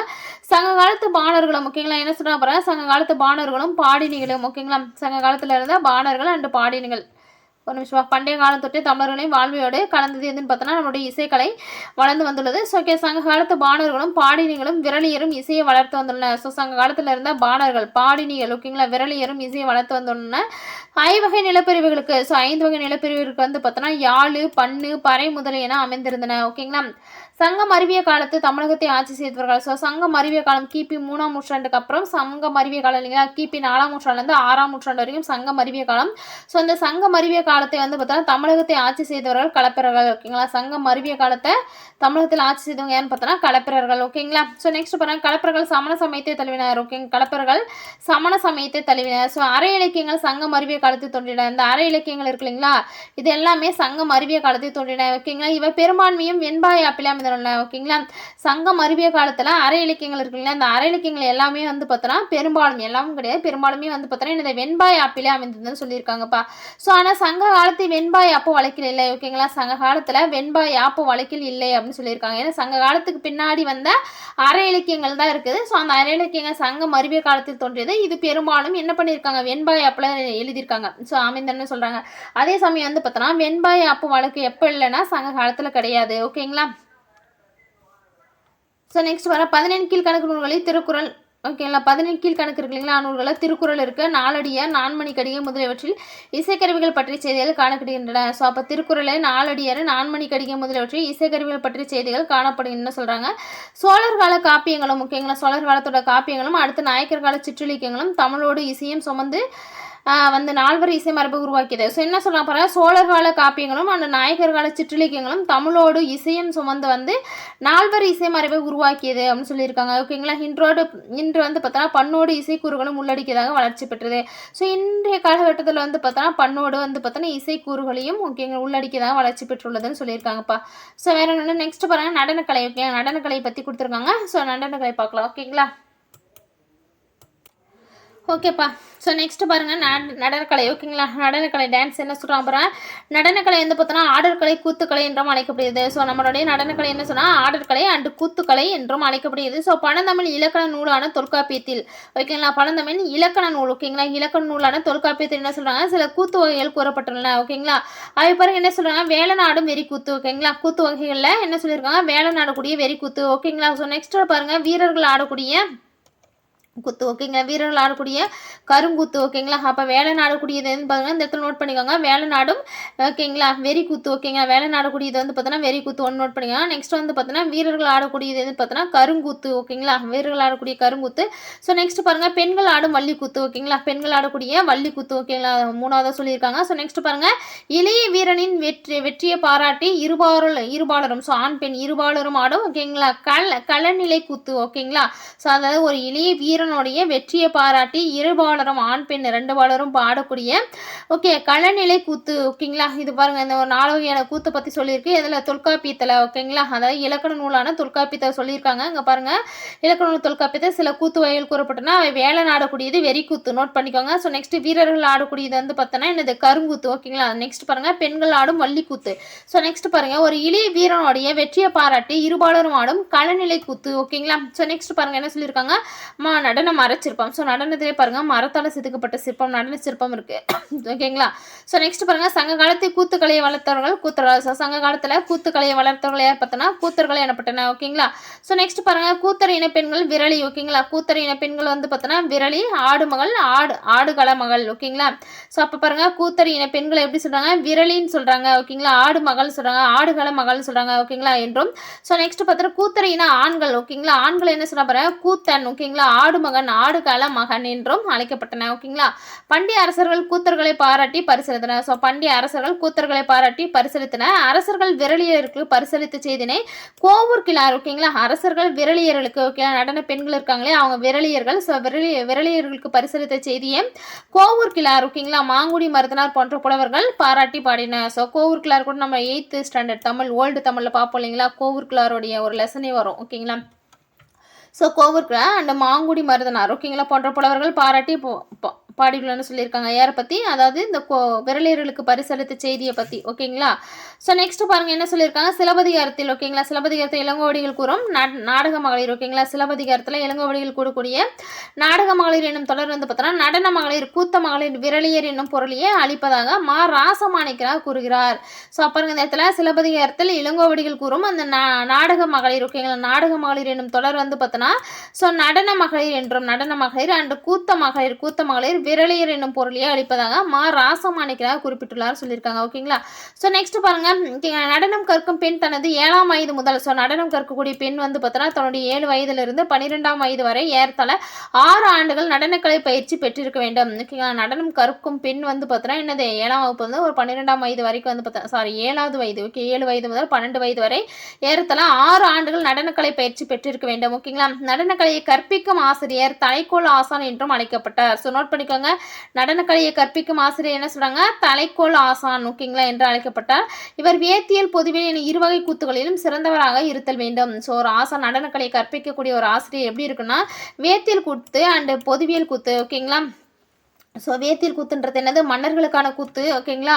ஸோ பொதுவியல் கூத்து வந்து பார்த்தோன்னா மற்றவர்களுக்கான கூத்து அப்படின்னு பார்ப்போம். ஓகேங்களா. வேத்தியல் கூத்து என்பது வந்து பார்த்தோன்னா மன்னர்களுக்கான கூத்து, பொதுவியல் கூத்துன்றது வந்து பார்த்தோன்னா மற்றவர்களுக்கான கூத்து. ஓகேங்களா. இருவகை கூத்துகளிலும் சிறந்தவராக இருத்தல் வேண்டும் யார் தலைக்கோல் ஆசான். ஓகேங்களா. ஸோ நெக்ஸ்ட் பாருங்கள் அடியாருக்கு நல்லார் கருத்துப்படி கூத்து 4 வகைப்படும். ஓகேங்களா. அடியாருக்கு நல்லாருடைய கருத்துப்படி கூத்து எத்தனை 4 வகைன்னு சொல்கிறாங்க. ஓகேங்களா. வந்து பார்த்தோன்னா சொக்கம், ஓகேங்களா, மெய்க்கூத்து, ஓகேங்களா, அபிநயம், நாடகம் என்பன. இதில் சொக்கம் என்பது இசையுடன் கூடிய தூய நடனம். ஓகேங்களா. ஸோ அடியாருக்கு நல்லா கருத்துப்படி கூத்து வந்து பார்த்தோன்னா எத்தனை வகை 4 வகையாக இருக்குன்னு சொல்கிறாங்க. அது வந்து பார்த்தோன்னா சொக்கம்ன்றது ஒரு வகை. ஸோ நெக்ஸ்ட் வந்து பார்த்தோன்னா மெய்க்கூத்து. ஓகேங்களா. செகண்ட் மெய்க்கூத்து, தேர்ட் வந்து பார்த்தோன்னா என்னது அபிநயம். ஓகேங்களா. ஸோ ஃபோர்த் வந்து பார்த்தோன்னா நாடகம் என்பன. இதில் சொக்கம் என்பது இசையுடன் கூடிய தூய நடனம். ஓகேங்களா. ஸோ நெக்ஸ்ட் பாருங்கள் மெய்க்கூத்து. ஓகேங்களா என்பது இசையுடன் கூடிய அகம். மெய்க்கூத்து இருக்குங்களா. அந்த மெய்க்கூத்து என்பது இசையுடன் கூடிய ஒரு அகம் சார்ந்த நடனம். ஓகேங்களா. மெய் என்பது வந்து பார்த்தோன்னா உடம்பு இல்லைங்களா. ஸோ மெய்க்கூத்து என்பது உடல். ஸோ அதில் வந்து பார்த்தோன்னா என்னது இசையுடன் கூடிய அகம் சார்ந்த நடனம் தான் மெய்க்கூத்து. ஓகேங்களா. ஸோ அபிநயம் என்பது இசையுடன் கூடிய என்னது பாடலுக்கு ஏற்ற நடனம். ஸோ அபிநயம் என்பது இசையுடன் கலந்த பாடலுக்கு ஏற்ற நடனம் தான் அபிநயம். ஓகேங்களா. நாடகம் என்பது இசையுடன் கதை தழுவி வரும் பாட்டிற்கான நடனம். ஓகேங்களா. அந்த நாடகம் என்பது இருக்கு இல்லைங்களா. ஸோ நாடகம் என்பது இசையுடன் கதை தழுவி வரும் பாட்டிற்கான நடனம் தான் வந்து பார்த்தோன்னா நாடகம். ஓகேங்களா. ஸோ நெக்ஸ்ட் பாருங்க ஆடல் என்பது எல்லா வகை கூத்துகளையும் குறிக்கும் என்கிறார் அடியாருக்கு நல்லா. ஸோ இந்த ஆடல் இருக்கு இல்லைங்களா. ஆடல் என்பது பொதுவாக எல்லா வகை கூத்துகளையும் குறிப்பிடுவது ஆடல் என அடியாருக்கு நல்லார் குறிப்பிடுகிறார். ஓகேங்களா. ஸோ நெக்ஸ்ட் பாருங்க ஆடல் வகைகள். ஓகேங்களா. நம்மளோட சிலப்பதிகாரத்தில் 11 வகையான ஆடல் சொல்லியிருக்காங்க இல்லையா, அது கூட நோட் பண்ணிக்கலாம். அதாவது பார்த்தோன்னா என்னது 11 ஆடல்கள். ஓகேங்களா. ஆடல் வகைகள் 11 ஆடல்கள் சொல்லியிருக்காங்க. அதாவது நின்ற ஆடல் வந்து பார்த்தோன்னா ஒரு 6 வகையாக நின்று ஆடக்கூடியது வந்து பார்த்தோன்னா ஒரு 6 டைப்ஸாக இருக்குது. அடுத்து வந்து பார்த்தோன்னா வீழ்ந்த ஆடல் வந்து பார்த்தோன்னா ஒரு 5 டைப்ஸாக இருக்குது. ஓகேங்களா. நின்றாடல் 6ஆகவும் வீழ்ந்தாடல் வந்து பார்த்தோன்னா 5ஆக இருக்குது. ஓகேங்களா. நின்றாடல் பாருங்கள் அல்லியம். ஓகே. நின்றாடல் என்பது அல்லியம். கொடுக்கட்டி. ஓகேங்களா. கொடுக்கொட்டி. ஓகேங்களா. ஸோ நெக்ஸ்ட் பாருங்கள் குடைக்கூத்து. ஓகேங்களா. அடுத்து குடக்கூத்து. 2 வித்தியாசம் பாருங்கள். குடைக்கூத்துன்னு இருக்குது, குடக்கூத்து இருக்குது. குடைக்கூத்து, குடக்கூத்து. ஓகேங்களா. அடுத்து வந்து பார்த்தோன்னா பாண்டரங்கம். ஓகேங்களா. பாண்டரங்கம். So next Malliyam. ஓகேங்களா.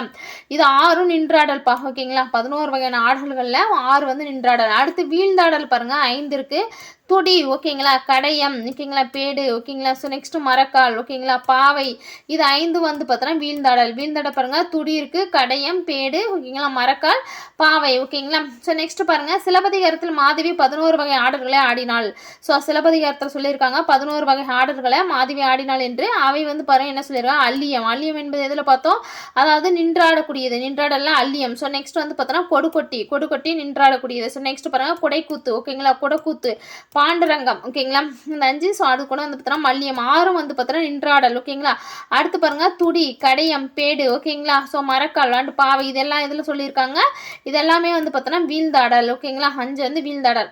ஸோ நெக்ஸ்ட் பாருங்க இப்போ வேற என்ன சொல்லியிருக்காங்க, இவ வந்து பார்த்தோன்னா தெய்வங்களால் ஆட்பெறுவதெல்லாம் தெய்வ விருத்தி என்று அழைக்கப்பட்டது. இந்த ஆடல்கள் இருக்கு இல்லைங்களா, அடியாருக்கு நல்லா சொன்னது. இந்த 11 வகை ஆடல்கள் இருக்கு இல்லைங்களா, பாவை. இந்த 11 வகை ஆடல்களை ஓகே தெய்வங்களால் ஆடப்பெறுவதால் இது வந்து பார்த்தோன்னா தெய்வ விருத்தி. இந்த ஆடல் வகை என்ன சொல்றாங்க, தெய்வ விருத்தி என்று அழைக்கப்படுகின்றன ஓகேங்களா. ஸோ நெக்ஸ்ட் பாருங்க முத்திரைகள் ஓகேங்களா.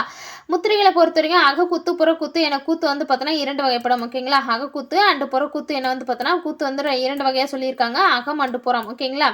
ஸோ 2 வகை கூத்துகளுமே ஆடல் என அடியாருக்கு நல்லா சொல்றாரு ஓகேங்களா. 2 வகை கூத்து ஓகேங்களா, அகக்கூத்து அண்டு புறக்கூத்து என 2 வகை கூத்து இருக்கு. 2 கூத்துகளுமே வந்து பார்த்தோன்னா ஆடல் என அடியாருக்கு நல்லா கூறுகின்றார் ஓகேங்களா. ஸோ நெக்ஸ்ட் பாருங்க என்ன சொல்றாங்க, நடத்தின் பொழுது ஒரு கையினால் காட்டப்படும் முத்திரைகளும் இரு கையினால் காட்டப்படும் முத்திரைகளும் கூறப்பட்டுள்ளன. ஸோ பிண்டி ஓகேங்களா, பிண்டி, பிணியல், எளிர்கை, தொழிற்கை என பல பகுக்கப்பட்டுள்ளன. ஸோ இந்த அதாவது நடனம் இருக்கு இல்லையா, நடத்தின் பொழுது ஒரு கையால் காட்டப்படும் முத்திரை, இரு கையால் காட்டப்படும் முத்திரைன்னு சொல்றாங்க. இந்த முத்திரைகளை பிண்டி, பிணியல், எளிர்கை, தொழிற்கை என பல வகையை பகுத்திருக்காங்க.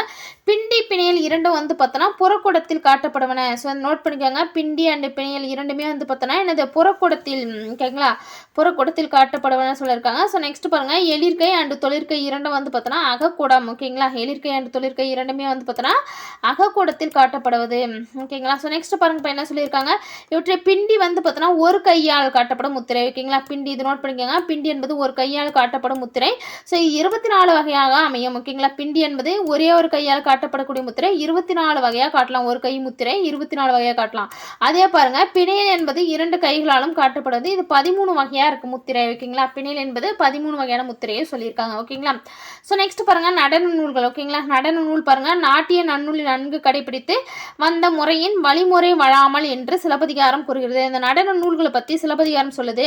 இதில் நோட் பண்ணிக்கோங்க, வந்த முறையின் வழிமுறை வழாமல் என்று ஓகேங்களா. அந்த லைன்ஸ் பாருங்க, வந்த முறையின் வழிமுறை வழாமல் அப்படின்னு கொட்டேஷன் கொடுத்துருக்காங்க. இந்த லைன் எங்கே வருதுன்னா சிலப்பதிகாரம் கூறுவதிலிருந்து சிலப்பதிகார காலத்திற்கு முன் நாட்டிய நூல்கள் இருந்தமை தெரியப்படுகிறது ஓகேங்களா.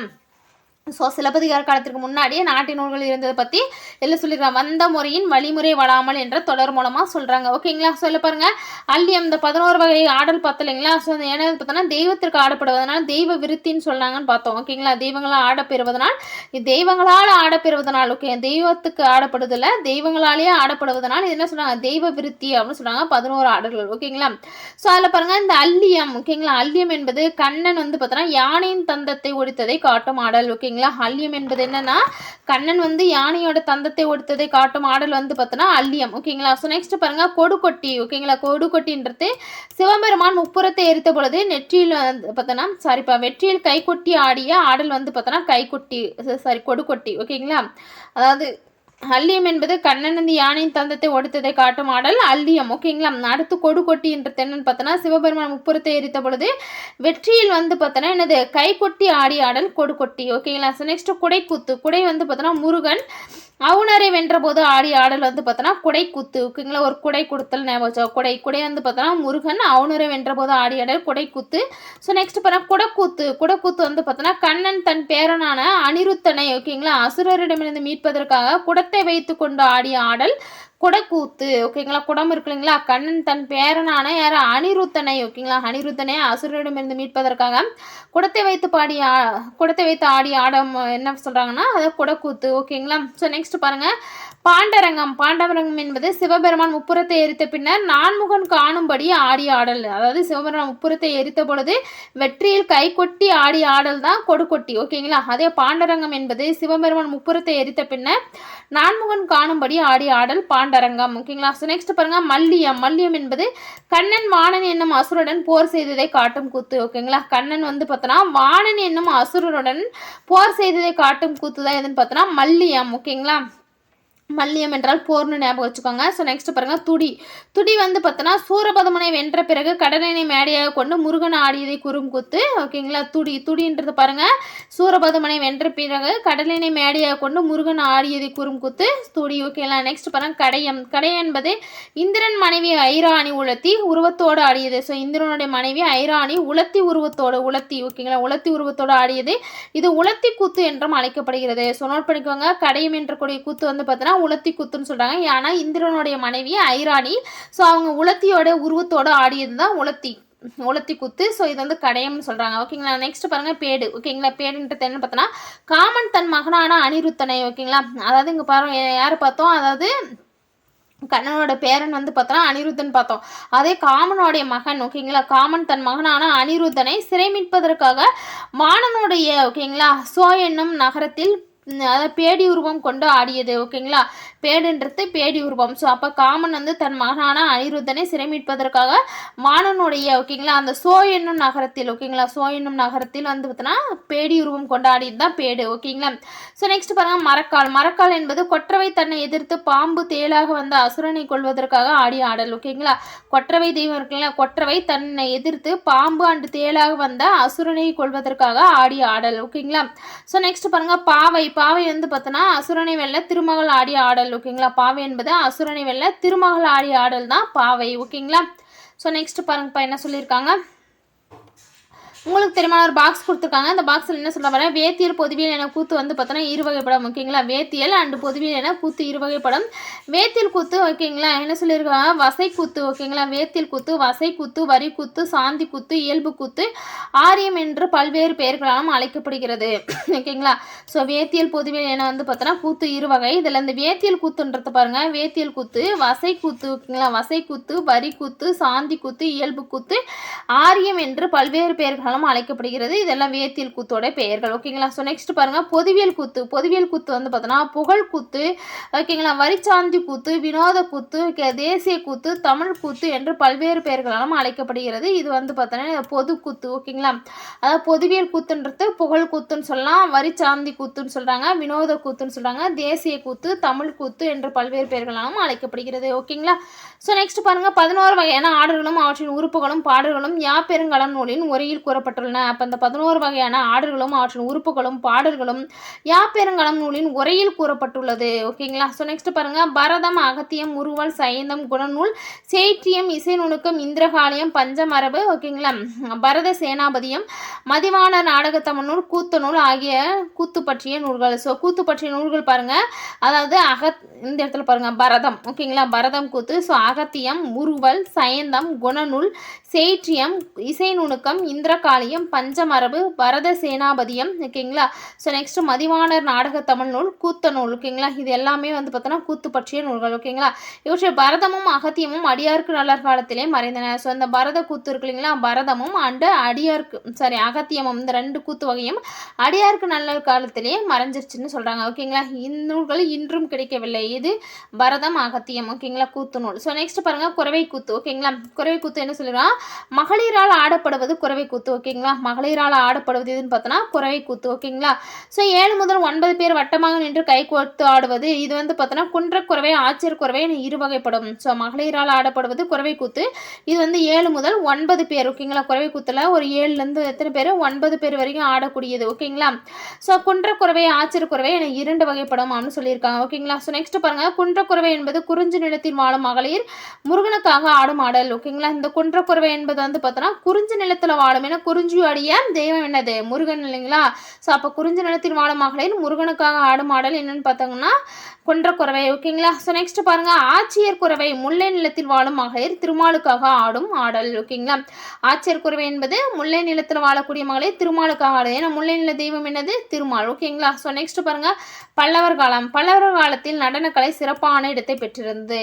பல்லவர் காலத்தில் இந்த நடனக்கலை டான்சிங் வந்து பார்த்தோன்னா என்னது சிறப்பான இடத்தை பெற்றிருந்தது. முதலாம் மகேந்திரவர்மன் ஓகேங்களா மத்தவிலாச பிரகாசனம் என்ற தனது நூலில் சிவபெருமானின் தாண்டவங்கள் பற்றி குறிப்பிட்டுள்ளார். ஸோ நோட் பண்ணிக்கோங்க, மத்தவிலாச பிரகாசனம். ஓகேங்களா, ஓகே. மத்தவிலாச பிரகாசனம் என்ற நூல் வந்து பார்த்தோன்னா மகேந்திரவர்மா பல்லவன் வந்து ஸோ அந்த நூலில் சிவபெருமானுடைய தாண்டவங்கள் பற்றி குறிப்பிட்டுள்ளார். ஓகேங்களா. நெக்ஸ்ட் பாருங்கள், ராஜசிம்மன் கட்டிய காஞ்சி கைலாசநாதர் கோயில். ராஜசிம்மன் கட்டியது காஞ்சி கைலாசநாதர் கோயில். அது 2வது நரசிம்மவர்மா பல்லவன் கட்டியது. ஓகேங்களா. ஸோ அவர் தான் ராஜசிம்மன் சொல்லுவாங்க.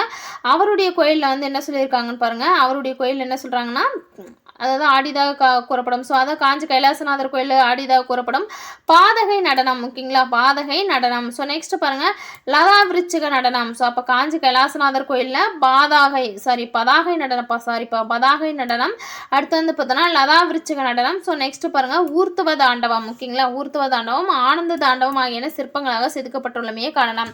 ஸோ பாருங்கள், காஞ்சி கைலாசநாதர் கோயிலில் வந்து பார்த்தோன்னா யார் 2ஆம் நரசிம்மவர் போனால் அது ராஜசிம்மன். அவருடைய கட்டிய அந்த கோயிலில் என்னென்ன நடனங்கள் ஆடப்பட்டதா சொல்றாங்கன்னா பதாகை நடனம். ஓகேங்களா. ஸோ லதா விருச்சிக நடனம், அடுத்து ஊர்த்துவ தாண்டவம், ஆனந்த தாண்டவம் ஆகியவை சிற்பங்களாகவே செதுக்கப்பட்டுள்ளது. ஓகேங்களா. ஸோ நெக்ஸ்ட் பாருங்க, காஞ்சி வைகுண்ட பெருமாள் கோயில். இது வந்து பார்த்தோன்னா 2ஆம் நந்திவர்ம பல்லவனாக கட்டப்பட்டதப்பா. ஓகேங்களா. 2nd நந்திவர்ம பல்லவனாக கட்டப்பட்டதா என்னன்னு பார்த்தீங்கன்னா நம்மளுடைய காஞ்சி வைகுண்ட பெருமாள் கோயில். ஓகேங்களா. ஸோ இதில் வந்து பார்த்தோன்னா என்ன சொல்லியிருக்காங்க, கூத்தன் கூத்தியர் ஸோ உருவங்கள் சிற்பங்களை செதுக்கப்பட்டன. கூத்தர் அண்டு கூத்தியரோட உருவங்கள் சிற்பங்களை செதுக்கப்பட்டன. பல்லவர் காலத்தவரான சுந்தரர் நடன மாதரான பறவை நாச்சியார். ஓகேங்களா. அதாவது பல்லவர் காலத்தவரான சுந்தரர் இருக்காருங்களா, அந்த சுந்தரர் நடன மாதரான பறவை நாச்சியாரை மணந்து கொண்ட செய்தியை இலக்கியங்களில் காணலாம். ஓகேங்களா. ஸோ தில்லையில் உள்ள சிவபெருமான். ஓகேங்களா. தில்லையில் இருக்கக்கூடிய சிவபெருமான் கூத்த பெருமான் என நாயன்மார்களால் பாடப்பட்டார். ஓகேங்களா. தில்லை சிதம்பரத்தில் இருக்கக்கூடிய சிவபெருமான் வந்து பார்த்தோன்னா கூத்த பெருமான் என நாயன்மார்களால் பாடப்பட்டார். ஓகேங்களா. பல்லவர் காலத்தில் நடன மாதர். ஓகேங்களா. மாணிக்கத்தார் கணிகையார் எனப்பட்டன. ஸோ அப்போ பல்லவர் காலத்தில் அந்த நடன மாதர் இருக்காங்க இல்லையா, அவங்க வந்து பார்த்தோன்னா மாணிக்கத்தார் அண்டு கணிகையார் எனப்பட்டன. ஸோ நெக்ஸ்ட் பாருங்க, அக்காலத்தில் காஞ்சிபுரம் முக்தீஸ்வரர் கோயிலில் மட்டும் 42 நடன மாதர் இருந்தன என்ற செய்தினை ஆவணங்கள் தெரிவிக்கின்றன. ஸோ காஞ்சிபுரத்தில் முக்தீஸ்வரர் கோயில் இருக்குது. அந்த முக்தீஸ்வரர் கோயிலில் ஸோ 42 நடன மாதர் இருந்தனர் என்ற செய்தியை ஆவணங்கள் தெரிவிக்கின்றன. ஓகேங்களா. பல்லவர் காலத்தில் நடனம் வகித்த இடத்தை இவற்றின் மூலம் அறியலாம். ஸோ பல்லவர் காலத்தில் நடனத்தோட சிறப்பு சொல்லியிருக்காங்க. எந்தெந்த கோயில்னு பார்த்துக்கோங்க. ஸோ நெக்ஸ்ட் பாருங்க, சோழர் காலம். ஓகேங்களா. சோழரோட காலம் கலையின் வளர்ச்சியால் பொற்காலமாக திகழ்ந்தது. ஓகேங்களா. சோழர்கள் காலம் கலைகளின் வளர்ச்சியால் பொற்காலமாக திகழ்ந்தது அப்படின்னு சொல்லியிருக்காங்க. ஓகேங்களா. சைவ வைணவ சமயங்கள் காலத்தில் வளர்ச்சி பெற்றன. சோழர் காலத்தில் சைவ அண்ட் வைணவ சமயங்கள் வளர்ச்சி பெற்றன. கோயில்கள் பெரும்பான்மை கற்கோயில்களாக இருந்தன. ஸோ கோயில்களில் பெரும்பான்மையான கற்கோயில்களாக மாற்றப்பட்டன. ஏன்னா பிற்கால சோழர்கள் வந்து என்ன பண்ணாங்க, ஸோ பிற்கால சோழர்கள் வந்து பார்த்தோன்னா அதை செங்கல் கட்டுமானத்தில் இருந்த கோயில்களை என்னவா மாற்றினாங்கன்னா அதாவது கற்கோயில்களாக மாற்றினாங்க. ஓகேங்களா. ஓகேப்பா. ஸோ நெக்ஸ்ட் பாருங்கள், கோயில்களில் நடனம் உட்பட அனைத்து கலைகளும் வளர்க்கப்பட்டன. ஸோ கோயில்களில் நடனம் உட்பட அனைத்து கலைகளும் வளர்க்கப்பட்டன அப்படின்னு சொல்லியிருக்காங்க. ஓகேங்களா. ஸோ நெக்ஸ்ட் பாருங்கள் என்ன சொல்லியிருக்காங்க, கோயில்களின் கருவறையின் அடிப்பகுதியிலும் கூட நடன வகைகள் செதுக்கப்படும். கோயிலோட கருவறையோட அடிப்பகுதியில் கூட நடன வகைகள் வந்து பார்த்தோன்னா செதுக்கப்பட்டிருந்ததா சொல்லியிருக்காங்க. ஓகேங்களா. ஸோ நெக்ஸ்ட் பாருங்கள், இதற்கு சிதம்பரம், தஞ்சை, கங்கை கொண்ட சோழபுரம், ஓகேங்களா, திருவண்ணாமலை ஆகிய கோயில்களை சான்று. ஸோ இவர்களுக்கான சிற்பங்களில் கூத்தியர் மட்டும் தனித்து நடனம் ஆடும்படியான சிற்பங்கள் பெரிதும் காணலாம். ஸோ அதாவது பார்த்தோன்னா ஒரு பெண்கள் கூத்தியர். ஸோ இந்த கூத்தியர் மட்டும் தனித்து நடனம் ஆடும்படியான சிற்பங்கள் வந்து யாருடைய காலம், சோழர்களுடைய காலம். ஓகேங்களா. ஸோ நெக்ஸ்ட் பாருங்கள், தஞ்சாவூர் பெரிய கோயிலுடைய கருவறையின் புறச்சுவரில் நடன மாதர்களுடைய ஓவியங்கள் வரையப்பட்டுள்ளன. ஸோ தஞ்சாவூர் பெரிய கோயிலுடைய கருவறையோட புறச்சுவரில் வெளிப்புற சுவர்களில் அந்த புறச்சுவரில் நடன மாதரோட ஓவியங்கள் வரையப்பட்டுள்ளன. ஓகேங்களா. ஸோ நெக்ஸ்ட் பாருங்கள் வேற என்ன கொடுத்துருக்காங்க, அந்த ஓவியத்தில் நடன பெண்களுடைய அந்த கூந்தல், ஒப்பனை, உடை, இசைக்கருவிகள், முகப்பொழிவு, உருவ அமைப்பு ஆகியன நடன பெண்கள் பெற்றிருந்த சிறப்பை காட்டுகின்றன. ஓகேங்களா. ஸோ நெக்ஸ்ட் பாருங்கள், ராஜராஜ சோழன் தஞ்சை பெரிய கோயிலில் ஆடல் நிகழ்த்துவதற்காக பதியலார் எனப்படும் நடனத்தில் சிறந்த பெண்களை நாடெங்கிலும் இருந்து தேர்ந்தெடுத்து வர செய்தான் அப்படின்னு சொல்லியிருக்காங்க. ஸோ ராஜராஜ சோழர் இருக்காருங்களா, முதலாம் ராஜராஜ சோழன் தஞ்சை பெரிய கோயில் அதாவது பிரகதீஸ்வரர் ஆலயம். ஸோ அதில் வந்து பார்த்தோன்னா ஆடல் நிகழ்த்துவதற்காக பதியலார். ஓகேங்களா. பதியலார் எனப்படும் நடனத்தில் சிறந்த பெண்களை நாடெங்கிலும் இருந்து தேர்ந்தெடுத்து வந்த அதான் வர செய்தான் அப்படின்னு ஒரு செய்தி இருக்குது. ஓகேங்களா. இவர்கள் ஒவ்வொருவருக்கும் ஒரு வீடும் ஒரு வேலி நிலமும் அளித்தார். அந்த பதியிலார். ஓகேங்களா. பதியிலாருன்னு கூடிய நடனத்தில் சிறந்த பெண்களுக்கு என்ன பண்ணியிருக்காரு, அதாவது பார்த்தோன்னா ஒவ்வொருவருக்குமே ஒரு வீடும் ஒரு வேலி நிலமும் அளித்திருக்காரு. ஓகேங்களா. இச்செய்தினை தஞ்சை கல்வெட்டில் காணலாம். இந்த செய்தி எதில் இருக்குது, தஞ்சாவூர் கல்வெட்டில் சொல்லியிருக்காங்கப்பா. ஸோ இந்த மாதிரி நிலமும் அதே மாதிரி பார்த்தோன்னா என்னது ஒரு வீடும் கொடுத்த செய்தியை தஞ்சை கல்வெட்டில் இருக்கிறதா சொல்லியிருக்காங்க. ஓகேங்களா. ஸோ திருவிடை மருதூருக்கு அருகில் உள்ள காமரசவல்லி. ஓகேங்களா. ஓகேங்களா. திருவிடைமருதூருக்கு அருகில் இருக்கக்கூடியது காமரசவள்ளி என்னும் ஊரில் ஓகேங்களா சிறப்பாக சாக்கை கூத்தாடும் ஒருவருக்கு சாக்கை மாராயன் ஓகேங்களா என ராஜேந்திரன் பட்டம் வழங்கிய செய்தினை கல்வெட்டுகள் கூறுகின்றன. ஸோ இந்த இடத்துல நோட் பண்ணுங்க, திருவிடைமருதூருக்கு அருகில் உள்ள காமரசவள்ளி என்னும் ஊரில் ஓகேங்களா சிறப்பாக சாக்கை கூத்தாடும் ஒருவருக்கு ஓகேங்களா சாக்கை மாராயன் ஓகேங்களா சாக்க மாராயன் என ராஜேந்திர சோழன் பட்டம் வழங்கிய செய்தியை கல்வெட்டுகள் சொல்றதா சொல்லியிருக்காங்க. ஓகேங்களா. ஸோ நெக்ஸ்ட் பாருங்க, பிற்காலம் நாயக்கர் காலத்தில் கர்நாடக இசை வடிவம் தமிழகத்தில் வளர தொடங்கியது. ஸோ நாயக்கர் காலத்தில் தான் கர்நாடக இசை வடிவம் தமிழகத்தில் வளர தொடங்கியது சொல்லியிருக்காங்க. அப்போ இந்த கர்நாடக இசை வடிவம் யாருடைய காலத்தில்? நாயக்கர் காலத்தில் தான் தமிழகத்தில் வளர தொடங்கியது. ஓகேங்களா. இக்காலத்தில் வடமொழி நடனூல்கள் தமிழில் மொழிபெயர்த்து எழுதப்பட்டன. ஸோ அந்த நாயக்கர்கள் காலத்தில் தான் வடமொழி நடனூல்கள் என்ன பண்ணாங்க? தமிழில் மொழிபெயர்த்து எழுதப்பட்டதுன்னு சொல்லியிருக்காங்க. ஓகேங்களா. ஸோ நெக்ஸ்ட் பாருங்க, மகாபாரத சூடாமணி ஓகேங்களா அபிநய தர்ப்பம் ஓகேங்களா மகாபாரத சூடாமணி அபிநய அபிநய தர்ப்பணம். அடுத்து வந்து பார்த்தோன்னா அபிநய தர்ப்பண விலாசம் ஓகேங்களா அபிநய தர்ப்பண விலாசம். ஸோ ஓகே, அடுத்து பாருங்க பரவராக தாளம் ஓகேங்களா பரவராக தாளம். அடுத்து வந்து சுத்தானந்த பிரகாசம். ஸோ ஆதிமூல பாரதம், பரத சாத்திரம் ஓகேங்களா பரத சேனாபதியம் முதலிய மொழிபெயர்க்கப்பட்ட நடனூல்கள் மா ராசமாணிக்கிறார் பட்டியலிடுகிறார். ஸோ மொழிபெயர்க்கப்பட்ட நடன நூல்களை பற்றி யார் சொல்லியிருக்கிறது? மா ராசமாணிக்கிறார் சொல்லியிருக்காரு. ஸோ இந்த மொழிபெயர்க்கப்பட்ட நடனூல்களை சொன்னதை விட மொழிபெயர்க்கப்பட்ட நடன நூல்கள் எதுன்னு தெரியணும். ஓகேங்களா. நடனத்தை பற்றி குறிப்பிடக்கூடிய நூல்கள் பாருங்க, மகாபாரத சூடாமணி இது வந்து ஒரு நடனூல். ஓகேங்களா. நெக்ஸ்ட் பாருங்க அபிநய தர்ப்பணம் ஓகேங்களா நடன நூல். அபிநய தர்ப்பண விலாசம் ஒரு நடனூல். ஓகேங்களா. அடுத்து பாருங்க பரவராக தாளம் ஓகேங்களா பரவராக தாளம். ஸோ நெக்ஸ்ட் வந்து சுத்தானந்த பிரகாசம், ஆதிமூல பாரதம், பாரத சாத்திரம், ஸோ பாரத சேனாபதியம் முதலியன மொழிபெயர்க்கப்பட்ட நடன நூல்கள் யார் சொல்லியிருக்கு? ராசமாணிக்கனார் சொல்லியிருக்காரு. ஓகேங்களா. ஸோ நெக்ஸ்ட் பாருங்க பரதநாட்டியம் ஓகேங்களா தமிழர்களால் தொன்று தொற்று வளர்க்கப்பட்டு வரும் கலை பரதநாட்டியம். ஸோ தமிழர்களால் தொன்று தொற்று வளர்க்கப்பட்டு வரும் கலை எது பார்த்தோன்னா பரதநாட்டியம். இசைப்பாட்டிற்கேற்ப அபிநயம் காட்டி பாவகம் தோன்ற ஆடப்படுவது. ஓகேங்களா. அதான் என்ன சொல்லியிருக்காங்க பாருங்க, இசைப்பாட்டிற்கேற்ப அபிநயம் காட்டி பாவகம் தோன்ற ஆடப்படுவது. ஓகேங்களா. இதற்கு வந்து பார்த்தோன்னா கை குறியீடுகள் இன்றியமையாதவை. இந்த பரதநாட்டியத்திற்கு கை குறியீடுகள் இன்றியமையாதவை. இப்போ இளங்கோவடிகள் கூறுவதை போன்றே வந்து பார்த்தோன்னா ஒரு கை முத்திரை, இருக்கை முத்திரை, இரண்டு கை அதாவது ஒரு கை முத்திரை அண்ட் இருக்கை முத்திரை என இரண்டு வகைப்படுத்தியிருக்காங்க. ஸோ ஒரு கை முத்திரை இணையான வினைக்கை. ஓகேங்களா. இந்த ஒரு கை முத்திரை இருக்கு இல்லைங்களா, இது என்ன சொல்றாங்க பாருங்க, இனியா வினைக்கை என்றும் ஸோ அதை பிண்டிக்கை என்றும் அழைக்கப்படுகிறது. ஓகேங்களா. ஒரு கை முத்திரை வந்து பார்த்தீங்கன்னா என்ன சொல்லியிருக்காங்க, இனியா வினைக்கை என்றும் பிண்டிக்கை என்றும் அழைக்கப்படுகிறது. ஓகேங்களா. இருக்கை முத்திரை இணைக்கை என்றும் இரட்டைக்கை பிணைக்கை என்றும் அழைக்கப்படுகிறது. ஸோ இந்த இருக்கை முத்திரை என்பதை இணைக்கை என்றும் இரட்டைக்கை ஓகேங்களா பிணைக்கை என்றும் அழைக்கப்படுகின்றது. ஸோ இம்முத்திரைகள் பரதத்திற்கு உயிர் போன்றவை. இந்த முத்திரைகள்லாம் பரதத்திற்கு உயிர் போன்றவை. இம்முத்திரைகளை புரிந்து கொள்ளாமல் பரதத்தை சுவைத்து இன்புறுவது கடினமாகும். ஸோ இவ்வாறு காலந்தோறும் தமிழகத்தில் நடனக்கலை தலைத்து வந்துள்ளதுன்னு சொல்லியிருக்காங்க. ஓகேங்களா. ஸோ நெக்ஸ்ட் பாருங்க, மனித இனம் நாடுடைய வாழ்ந்த காலத்திலிருந்தே தங்களை உணர்வுகளை நடனத்துடன் வெளிப்படுத்தி உள்ளனர் அப்படின்னு சொல்லியிருக்காங்க. வேற ஒன்றும் இல்லை, பரதம் பல வகையான முத்திரைகளையும் பாவங்களையும் உள்ளடக்கியது. பாவங்கள் ஓகேங்களா அந்த பாவங்களையும் ஸோ முக பாவனைகள் இருக்குங்களா அதான் சொல்றாங்க. ஸோ அதை பரதம் பல வகையான முத்திரைகளையும் அந்த பாவங்களையும்ன்றது முக பாவங்களையும் உள்ளடக்கியது. ஓகேங்களா. இது உலகின் அதிக மக்களால் விரும்பி போற்றப்படும் கலையாகவும் பரதம் உள்ளது. ஓகேங்களா. ஓகேப்பா. நெக்ஸ்ட் என்ன சொல்றாங்க பாருங்க, நாட்டுப்புற கலைகள். ஓகேங்களா. நாட்டுப்புற கலைகள் பாருங்க, நாட்டுப்புற விளையாட்டுகள் என்பது நாட்டுப்புற கலைகளில் ஒன்று. ஓகேங்களா. நாட்டுப்புற விளையாட்டுகள் என்பது நாட்டுப்புற கலைகளில் ஒன்றுன்னு சொல்றாங்க. இவை நாட்டுப்புற மரபில் சிறப்பிடம் பெறுவை. ஓகேங்களா. இந்த நாட்டுப்புற விளையாட்டுகள் நாட்டுப்புற மரபில் சிறப்பிடம் பெறுவை. போல செய்தல். ஓகேங்களா. இங்க பாருங்க போல செய்தல் சொல்றாங்க. உடல் திறம் காணல். ஓகேங்களா. உடல் திறம் காணல், அறிவு வெளிப்பாடு, சமூக உறவு, வாழ்க்கை பயிற்சி, சிந்தனை ஆற்றல் முதலியவற்றை உள்ளடக்கிய விளையாட்டுகள் பண்பாட்டை வெளிப்படுத்தவனை ஆகும். ஓகேங்களா. என்ன சொல்றாங்க பாருங்க, அதாவது நாட்டுப்புற விளையாட்டு இருக்குங்களா இது எது சொல்றாங்கன்னா போல செய்தல். ஓகேங்களா. ஒன்று போல செய்யறது அதை சொல்றாங்க. உடல் திறம் காணுதல், நம்மளோட உடம்பல் வலிமையை காணுதல், ஸோ அறிவை வெளிப்படுத்துறது, சமூக உறவு, வாழ்க்கை பயிற்சி, சிந்தனை ஆற்றல் முதலியவற்றை உள்ளடக்கியது தான் எது சொல்றாங்க. அது மட்டும் இல்லாம பண்பாட்டை வெளிப்படுத்துவன. ஓகேங்களா. நம்மளுடைய பண்பாட்டை வெளிப்படுத்துவது நாட்டுப்புற கலைகள். ஓகேங்களா. ஸோ நெக்ஸ்ட் பாருங்க, உடல் வலிமை மன வலிமை ஆகியவற்றை நிலைநாட்டுவதே இவற்றின் முதன்மை நோக்கம். ஸோ அப்போ நாட்டுப்புற கலைகளில் இந்த நாட்டுப்புற விளையாட்டு இருக்குங்களா, ஸோ இதோடைய முதன்மையான நோக்கம் என்னன்னு பார்த்தோம்னா நம்மளோட உடல் வலிமை அண்ட் மன வலிமை ஆகியவற்றை நிலைநாட்டுவதே இதனுடைய முதன்மை நோக்கமா இருக்கு. ஓகேங்களா. ஸோ நெக்ஸ்ட் பாருங்கள் மரபு அடிப்படையிலும் விளையாட்டுகள் விளையாடப்பட்டுள்ளன. ஸோ மரபின் அடிப்படையிலும் ஒரு மரபு வந்து பார்த்தீங்கன்னா பின்பற்றுவது. ஓகேங்களா, மரபின் அடிப்படையிலும் விளையாட்டுகள் விளையாடப்பட்டுள்ளன. ஸோ ஏறுதழுவுதல் ஓட்டப் போட்டிகள் முதலியன மரபு சார்ந்தவை. ஓகேங்களா, ஏறுதழுவுதல் அண்ட் ஓட்டப் போட்டிகள் வந்து பார்த்தீங்கன்னா மரபு சார்ந்தவையாக இருந்தது. மரபு சார்ந்து ஆடப்படும் அதாவது விளையாட்டுகள் வீரத்தை வெளிப்படுத்துவதை நோக்கமாக கொண்டது.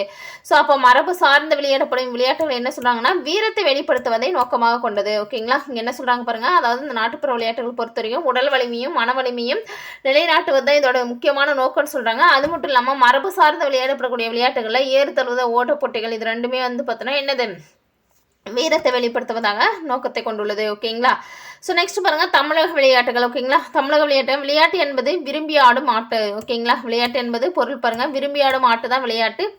ஸோ விலைனா விருப்பம். ஓகேங்களா, விலைனா விருப்பம். ஓகேங்களா, ஆட்டுனா ஆட்டம். தமிழர் மரபில் சிறப்பிடம் பெறுபவை விளையாட்டுகள். தமிழரோட மரபில் சிறப்பிடம் பெறுபவை விளையாட்டுகள். ஓகேங்களா, ஸோ நெக்ஸ்ட் பாருங்கள் கெடவரல் பண்ணை ஆகிய 2 வகையான விளையாட்டுகள் பற்றி கெடவரல் பண்ணை ஆயிரண்டும் விளையாட்டு அப்படின்னு இதில் தொல்காப்பியத்தை சொல்லியிருக்காங்க. ஸோ நோட் பண்ணிக்கோங்க. இந்த இடத்த பாருங்கள் கெடவரல். ஓகேங்களா, கெடவரல் அண்ட் பண்ணை ஓகேங்க ஆகிய 2 வகையான விளையாட்டுகள் பற்றி கெடவரல் பண்ணை ஆயிரண்டும் விளையாட்டு இது ரெண்டும் விளையாட்டு தான் அப்படின்னு சொல்கிறது எதில் சொல்லியிருக்காங்க தொல்காப்பியத்தில் சொல்லியிருக்காங்க. ஓகேங்களா, ஸோ நெக்ஸ்ட் பாருங்கள் சிறுமிகளை விலங்குகளிடமிருந்து காப்பது போல நடித்து விளையாடுவது கெடவரல். ஓகேங்களா, அதாவது சிறுமிகளை ஓகேங்களா பெண் சிறுமிகள் இருக்காங்க. ஸோ சிறுமிகளை விலங்குகளிடமிருந்து காப்பாற்றுவது போல நடித்து விளையாடுவது கெடவரல் என்றும். ஓகேங்களா, நெக்ஸ்ட் பாருங்கள் உழவர்கள் இருக்காங்களே உழவர்கள் பயிர் செய்வது போல நடித்து விளையாடுவது பண்ணை விளையாட்டு என்றும் தேவநாய பாவனர் கூறுகிறார். ஸோ அப்போ இந்த விளையாட்டு வந்து அதாவது கெடவரல் அண்டு பண்ணை இரண்டும் விளையாட்டு அப்படின்னு சொல்கிறத தொல்காப்பியத்தில் சொல்லிட்டாங்க. அதே இந்த கெடவரல்னா என்னது ஓகேங்களா என்ன விளையாட்டு பண்ணை என்பது என்ன விளையாட்டு என்பது யார் சொல்கிறது தேவநாய பாவனர். ஓகேங்களா, தேவநாய பாவனர் வந்து விளையாட்டு முறையை பற்றி சொல்லியிருக்காரு. என்ன பாருங்கள் கெடவரல் என்பது வந்து பார்த்துட்டா அதாவது சிறுமிகளை வந்து விலங்குகளிடமிருந்து காப்பது போல நடித்து விளையாடுவது கெடவரல் என்றும் ஸோ உழவர்கள் பயிர் செய்வது போல நடித்து விளையாடுவது பண்ணைன்னு தேவநாய பாவனர் கூறுகிறார். ஓகேங்களா, ஸோ நெக்ஸ்ட் பாருங்கள் மகிழ்தலை நோக்கமாக கொண்டது விளையாட்டு. எஸ் மகிழ்ச்சியை நோக்கமாக கொண்டது தான் என்னது விளையாட்டு. ஓகேங்களா, ஸோ நெக்ஸ்ட் பாருங்கள் எண் வகை மெய்ப்பாட்டில் ஒன்றாக உவகை 4 வழிகளில் தோன்றும் என தொல்காப்பியர் கூறுகிறார். ஸோ அப்போ எண் வகை மெய்ப்பாடு ஸோ 8 வகையான மெய்ப்பாடுகளில் நம்ம உடம்புடைய 8 வகை மெய்ப்பாடுகளில் வந்து பார்த்தோன்னா ஒன்றான உவகையாக தான் மகிழ்ச்சி இருக்கு இல்லைங்களா. ஸோ அந்த மகிழ்ச்சியை எத்தனை வழிகளில் 4 வழிகளில் தோன்றும் என்று தொல்காப்பியர் கூறுகிறார். ஓகேங்களா, ஸோ நெக்ஸ்ட் பாருங்கள் செல்வம் புலனே புணர்வு வினை யாட்டென அல்லல் தீர்ந்த உவகை 4. ஓகேங்களா, அதாவது செல்வம் புலனே புணர்வினை யாட்டென அல்லல் நீத்த உவகை 4 அப்படின்னு இதில் சொல்லியிருக்காங்க. தொல்காப்பிய மெய்ப்பாட்டில் சொல்லியிருக்காங்க. ஏன்னா வந்து பார்த்தோன்னா உவகை 4 வழிகளில் தோன்றும். அது வந்து பார்த்தோன்னா செல்வம் புலனே புணர்வினை யாட்டென அல்லல் நீத்த உவகை 4 அப்படின்னு தொல்காப்பியம் மெய்ப்பாட்டில் சொல்லியிருக்காங்க. ஓகேங்களா, ஸோ நெக்ஸ்ட் பாருங்கப்பா தமிழக விளையாட்டுகள் அனைத்துமே 2 குழுவாக பிரிந்து விளையாடும் விளையாட்டு. ஓகேங்களா, ஸோ தமிழக விளையாட்டுகள் எல்லாமே வந்து பார்த்தோன்னா 2 குழுவாக பிரிந்து விளையாடும் பொதுத்தன்மையை பெற்று இருக்கும். ஓகேங்களா, ஸோ விளையாட்டு வெற்றியின் தோல்வியை காரணமாக யாரும் பிறருக்கு துன்பம் விளைவிக்கக்கூடாது. விளையாட்டில் பிறருக்கு ஏற்படும் துன்பத்தையும் எதிரணியாக இருப்பினும் தன் துன்பம் போல் கருத்துதல் வேண்டும் என அதாவது இது தமிழக விளையாட்டுகளில் பொதுவானது. ஸோ அதாவது என்ன சொல்கிறாங்கன்னா அதாவது தோல்வியை வந்துருச்சுன்னா ஸோ யாரையும் துன்புறுத்தக்கூடாது அதை பற்றி தான் சொல்லியிருக்காங்க. ஓகேங்களா, ஸோ நெக்ஸ்ட் வேறு பாருங்கள் பிள்ளைத்தமிழ் குழந்தைகளுக்கான 10 பருவங்களை கூறுகிறது. எஸ் பிள்ளைத்தமிழ் தான் வந்து பார்த்தோன்னா குழந்தைகளுக்கான 10 பருவங்களை கூறுகின்றது. ஓகேங்களா, பிள்ளைத்தமிழ் ஆண்பார் பிள்ளைத்தமிழ் பெண்பார் பிள்ளைத்தமிழ் என 2 வகைப்படும். ஓகேங்களா, பிள்ளைத்தமிழ்லையும் வந்து பார்த்தோன்னா என்ன சொல்லியிருக்காங்க ஆண்பார் பிள்ளைத்தமிழ் அண்ட் பெண்பார் பிள்ளைத்தமிழ்னு என்ன 2 வகையாக சொல்லியிருக்காங்க இல்லைங்களா. ஸோ அதை தான் சொல்லியிருக்காங்க. அதில் பாருங்கள் முதல் 7 பருவங்கள். ஓகேங்களா, பிள்ளைத்தமிழில் முதல் அதாவது 10 பருவம். ஸோ பிள்ளைத்தமிழ் அதில் வந்து பார்த்தோன்னா முதல் 7 பருவங்கள் வந்து பார்த்தோன்னா ஆண்பால் பிள்ளைத்தமிழுக்கும் பெண்பால் பிள்ளைத்தமிழுக்கும் பொதுவானது. என்னென்ன அந்த சிற்று சிறுபறை சிறுதேர். ஓகேங்களா, சிற்று சிறுபறை சிறுதேர் அதுக்கப்புறம் வந்து பார்த்தோன்னா அது வந்து லாஸ்ட் 3 வந்து ஆண்களுக்கு வரும். ஓகேங்களா, கலங்கு அம்மானை ஊசல் வந்து பார்த்தோன்னா கடைசி 3 பெண்களுக்கு வரும். ஓகேங்களா, கலங்கு அம்மானை அண்டு ஊசல் இது 3 வந்து பார்த்தோன்னா பெண்களுக்கு வரும். மீதி இருக்கக்கூடிய 7 வந்து பார்த்தோன்னா பொதுவானது. ஓகேங்களா, காப்பு செங்கிரை தாள் சப்பானி முத்தம் வருகை அம்புலி. ஓகேங்களா, ஸோ இது 7 வந்து ஆண் பாலுக்கும் பெண் பாலுக்கும் பொதுவானது. ஓகேங்களா, ஸோ என்ன சொல்கிறாங்க பாருங்கள் அதான் இறுதி 3 பருவங்கள் விளையாட்டுகள் பற்றி கூறுகின்றன. ஸோ இறுதி 3 பருவங்கள் தான் விளையாட்டை பற்றி கூறுகின்றன. இதில் சிற்றில். ஓகேங்களா, சிற்றில் அதுக்கப்புறம் வந்து பார்த்தோன்னா ஊசல் என்பன பெண்கள் விளையாடும் விளையாட்டுகள் ஆகும். சிற்றில் பெண்கள் விளையாடக்கூடியதா கிடையாது. சிற்றில், சிறுவரை, சிறுதேர் இது வந்து ஆண்கள் ஆண்பாலுக்குரியது. ஓகேங்களா. கலங்கு, அம்மானை, ஊசல் இதுதான் பெண்பாலுக்குரியது. ஓகேங்களா. ஸோ இங்கே கொஞ்சம் மாற்றிக்கோங்க. ஸோ நெக்ஸ்ட் பாருங்கள், சிறுவர்கள் வீடு கட்டி, அதாவது சிறுவர்கள் இருக்காங்க இல்லையா. ஸோ சிறுவர்கள் வந்து பார்த்தோன்னா சிறு வீடு கட்டி விளையாடுவது சிற்றில். சிறார்கள் சொல்லிட்டாங்க பொதுவாக. ஓகேங்களா. சிறார்கள் சிறு வீடு கட்டி விளையாடுவது சிற்றில். ஓகேங்களா. தெருவில் பறையெடுத்து விளையாடுவது சிறுவரை. ஓகேங்களா. தெருவில் பறையெடுத்து விளையாடுவது சிறுவரை. ஓகேங்களா. சிறுதேர் செய்து விளையாடுவது சிறுதேர். ஓகேங்களா. ஸோ பெண்கள் இல்லத்தில் அமர்ந்து விளையாடும் விளையாட்டுகள் மட்டுமே பெண்பார் பிள்ளை தமிழில் கூறப்பட்டுள்ளன. ஸோ பெண்கள் வந்து பார்த்தோன்னா இல்லத்தில் அமர்ந்து விளையாடும் விளையாட்டுகள் மட்டுமே பெண்பார் பிள்ளை தமிழில் கூறப்பட்டுள்ளன. இல்லை அம்மானை. ஓகேங்களா. அம்மானை என்பது சிறுமிகள் வட்டமாக அமர்ந்து பாடல் பாடி விளையாடுவது. சிறுமிகள் வட்டமாக அமர்ந்து பாடல் பாடி விளையாடுவது வந்து பார்த்தோன்னா என்ன சொல்லியிருக்காங்க, அம்மானை. ஸோ கலங்கு என்பது ஓகேங்களா, கலங்கு இருக்குங்களா, கலங்கு என்பது சிறுமிகள் கல் வைத்து விளையாடும் விளையாட்டாகும். ஓகேங்களா. கலங்கு வந்து சிறுமிகள் கல் வைத்து விளையாடும் விளையாட்டுன்னு சொல்கிறாங்க. ஓகேங்களா. ஸோ நெக்ஸ்ட் பாருங்கள், ஊசல் என்பது சிறுமிகள் பாடல் பாடிக்கொண்டே ஊஞ்சல் ஆடுவது. ஓகேங்களா. சிறுமிகள் பாடல் பாடிக்கொண்டு ஊஞ்சல் ஆடுவது தான் ஊசல். ஓகேங்களா. ஸோ நெக்ஸ்ட் பாருங்கள், பிள்ளை தமிழ் கூறுவதை போலவே தமிழக நாட்டுப்புற விளையாட்டாகும். ஸோ அதை பார்த்தோன்னா என்னது, பிள்ளை தமிழில் கூறுவது போலவே தமிழகத்தில் நாட்டுப்புற விளையாட்டாகும். ஆண்கள் விளையாட்டு, பெண்கள் விளையாட்டு இன்னும் 2 பிரிவாக பிரிக்கலாம். ஓகே, அங்கே தான் சொல்லிட்டாங்க பொதுத்தன்மையிலே என்னது. ஸோ 2 வகையான பொதுத்தன்மை கொண்டதுன்னு சொல்கிறாங்க இல்லைங்களா. ஸோ நெக்ஸ்ட் பாருங்கள், பெரும்பாலும் ஆண்கள் விளையாடுவன வீர விளையாட்டாக உள்ளது. எஸ் அதாவது பெரும்பாலும் ஆண்கள் விளையாடுவது வந்து பார்த்தோன்னா என்ன சொல்லியிருக்காங்க, வீர விளையாட்டு தான். ஓகேங்களா.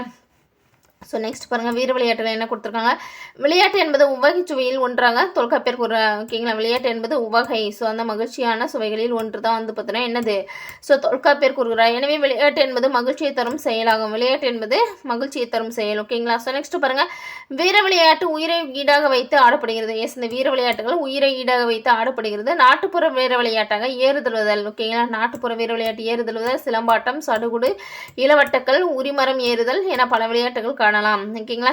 இவ்வகை விளையாட்டுகள் மனிதனுக்கும் விலங்கிற்கும் இடையில் மனிதனுக்கும் இடையில் என 2ஆக பிரிப்பர். ஸோ முதல் வகைக்கு ஏறுதழுவதனையும் பாரிவேட்டையும் சான்றாக கொள்ளலாம். என்னன்னா, இந்த விளையாட்டுகள் மனிதனுக்கும் விலங்கிற்கும் இடையில ஒன்று வைக்கிறாங்க. ஸோ மனிதனுக்கும் அதுக்கப்புறம் மனிதனுக்கும் இடையில் என 2ஆக பிரிக்கிறாங்க. ஸோ முதல் வகை அதாவது பார்த்தோன்னா என்ன, மனிதனுக்கும் விலங்குக்கும் இடையில் நடக்கிறது எதுன்னு பார்த்தோன்னா ஏறுதழுவதல். ஓகேங்களா. ஜல்லிக்கட்டு சொல்லலாம்.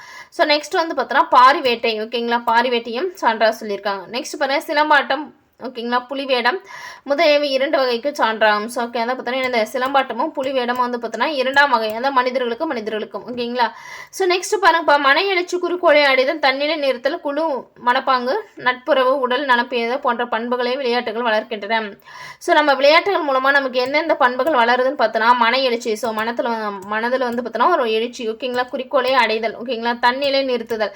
ஓகேங்களா. குழு மனப்பாங்கு, ஒரு குழுவோடு இருக்கணும், குழு மனப்பாங்கு, நட்புறவு. ஓகேங்களா. உடல்நலம் பேணுதல் போன்ற பண்புகளை விளையாட்டுகள் வளர்க்கின்றன சொல்லியிருக்காங்க. ஓகேங்களா. ஸோ நெக்ஸ்ட் பாருங்க, ஏறுதழுவதல் மதம் மஞ்சு விரட்டு அல்லது ஏறுதழுவது என்பது தமிழரின் வீர விளையாட்டுகளில் ஒன்று. ஸோ மஞ்சு விரட்டுன்னு சொல்லலாம் அல்லது ஏறுதழுவதல் சொல்லலாம், தமிழருடைய வீர விளையாட்டுகளில் ஒன்று. ஓகேங்களா.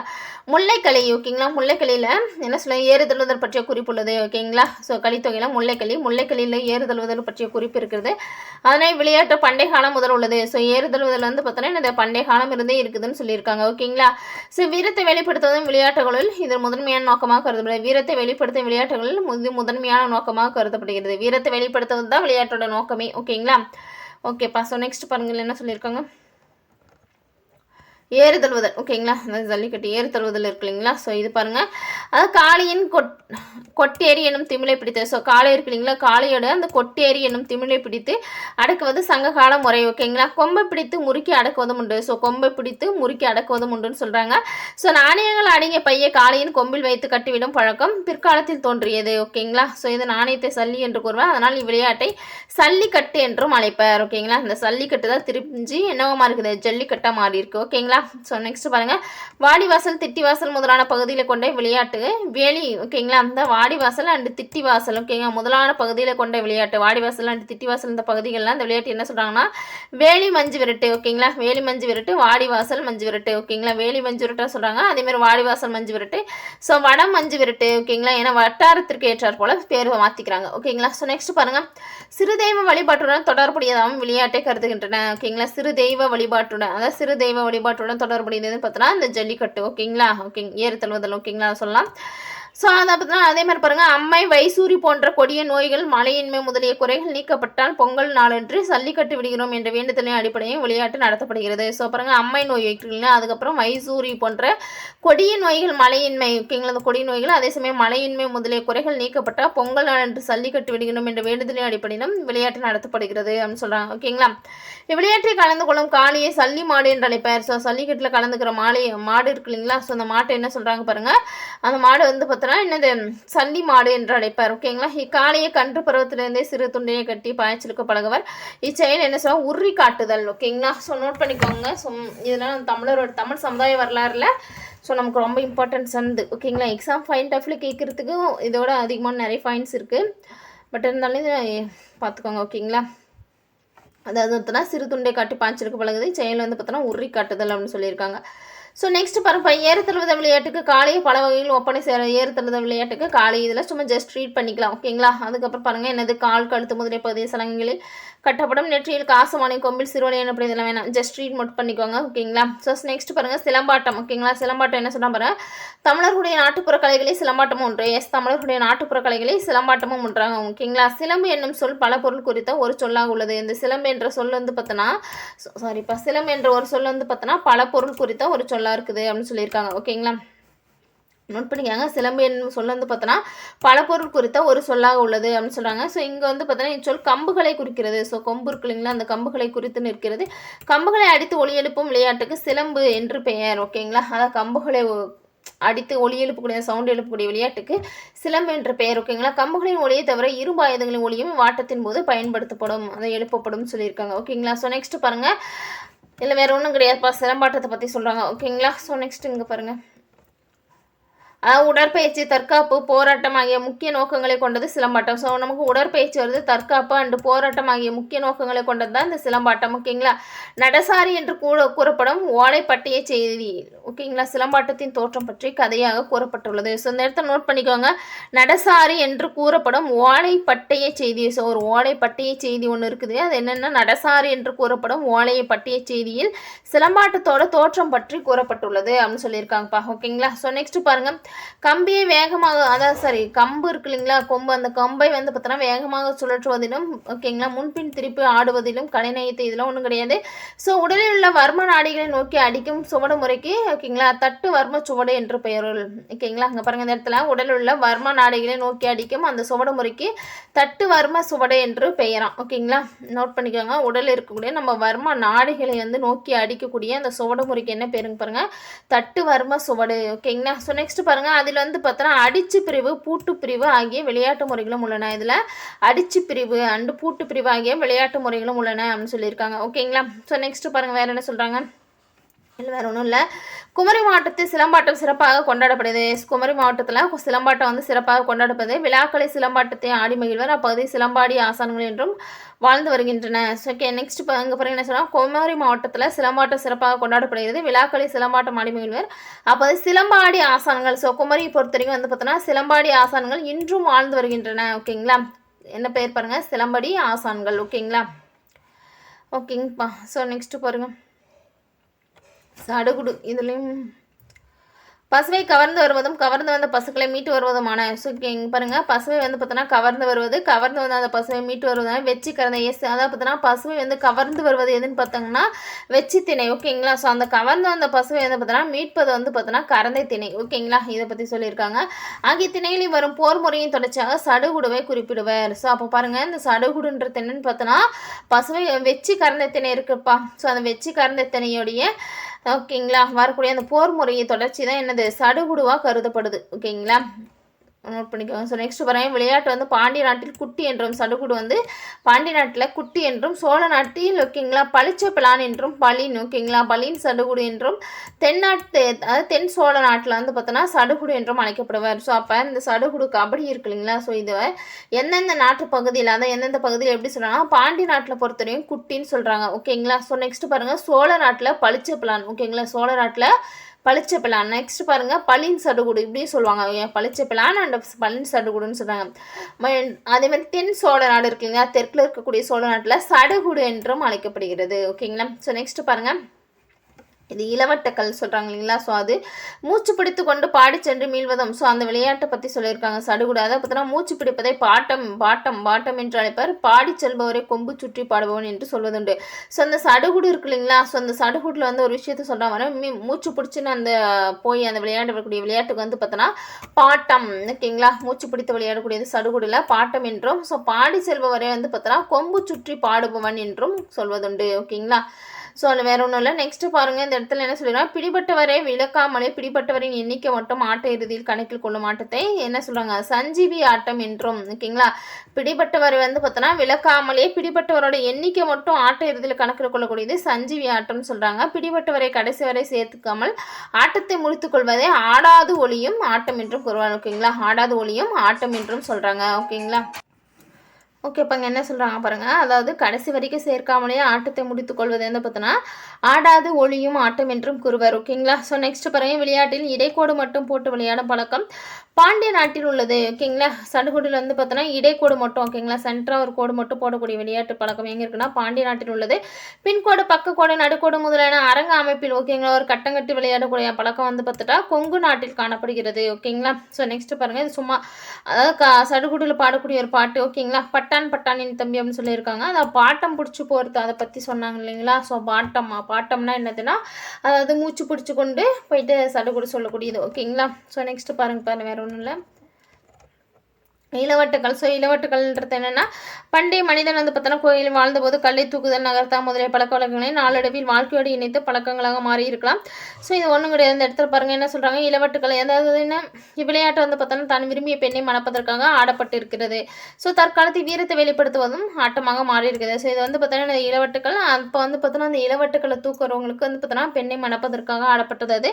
ஸோ இப்போ வந்து என்ன சொல்கிறாங்கன்னா இது வீரத்தின் வெளிப்படுத்தும் ஆட்டமாக மாறி இருக்குது ஓகேங்களா. திருவிழாக்களின் போது வந்து பார்த்தோன்னா ஊர் பொது எடுத்து நடத்தப்படும் எல்லாம் சொல்கிறாங்க. இதில் வேறு ஒன்றும் இல்லை. ஸோ நெக்ஸ்ட் பாருங்கள், உரிமரம் ஏறுதல் ஓகேங்களா. இந்த உரிமரம் வந்து பார்த்தோன்னா இதுலேயும் எல்லாம் தெரிஞ்சது என்ன. ஸோ உரிமரம் ஏறுதல் வந்து பார்த்தோன்னா என்ன சொல்லியிருக்காங்கன்னா அந்த உரிச்ச மரம் ஓகேங்களா, அதாவது மரத்தோட பட்டை உரிக்கிறது, பட்டை உரிக்கப்பட்ட மரத்தையே உரிமரம் அப்படின்னு சொல்கிறாங்க ஓகேங்களா. அதுதான் உரிமரம், வேறு ஒன்றும் கிடையாது. இந்த உரிமரம் இருக்கு இல்லைங்களா, இதுக்கு எந்த மரத்தை யூஸ் பண்ணுவாங்கன்னா உதிய மரம் ஓகேங்களா. உதய மரம்னு ஒரு மரம் இருக்குப்பா ஓகேங்களா. உதிய மரத்தை மட்டுமே பயன்படுத்துவார் ஓகேங்களா. இப்போலாம் வந்து பார்த்தோன்னா என்னது ஏன்னா இந்த உதிய மரம் வந்து பார்த்தோன்னா என்ன பட்டை உரிக்கப்பட்ட மரம். ஸோ அந்த உதய மரம் வந்து பார்த்தோன்னா வலுவழுப்பாக இருக்கக்கூடிய ஒரு மரம் ஓகேங்களா, அதை யூஸ் பண்ணுவாங்க. ஆனால் இப்போலாம் வந்து பார்த்தோன்னா என்ன சொல்லியிருக்காங்கன்னா அந்த மரம் ஸோ மரத்துக்கு பதிலாக வந்து பார்த்தோன்னா இந்த இரும்பாலான இந்த கொம்பு மாதிரி இருக்கக்கூடிய இரும்பை யூஸ் பண்ணுறாங்க ஓகேங்களா. விளையாட்டு வந்து பார்த்தோன்னா மதுரை மாவட்டத்தில் பரவலாக விளையாடப்படுகிறது. ஸோ இந்த உரிமரம் இருக்கு இல்லைங்களா, இது வந்து பார்த்தோன்னா என்னது வீர விளையாட்டாக மாதிரி எங்கள் மதுரை மாவட்டத்தில் பரவலாக விளையாடப்படுகிறதுன்னு சொல்கிறாங்க. தற்போது பெரிய இரும்பு குழாய்கள் பயன்படுத்தப்படுகின்றன அதான் சொல்கிறாங்க ஓகேங்களா. ஸோ வேறு ஒன்றும் இல்லை இதில். ஸோ நெக்ஸ்ட் இங்கே பாருங்கள், இங்கேயும் வேறு ஒன்றும் இல்லைப்பா ஓகேங்களா. இந்த கில்லி வந்து பாருங்கள், விளையாட்டு வந்து பார்த்தோன்னா தமிழக நாட்டுப்புற விளையாட்டுகளில் ஒன்றாகும் ஓகேங்களா. கில்லி விளையாட்டு வந்து பார்த்தோன்னா தமிழக நாட்டுப்புற விளையாட்டுகளில் ஒன்று கில்லி ஓகேங்களா. ஸோ அதில் வேறு ஒன்றும் இல்லை.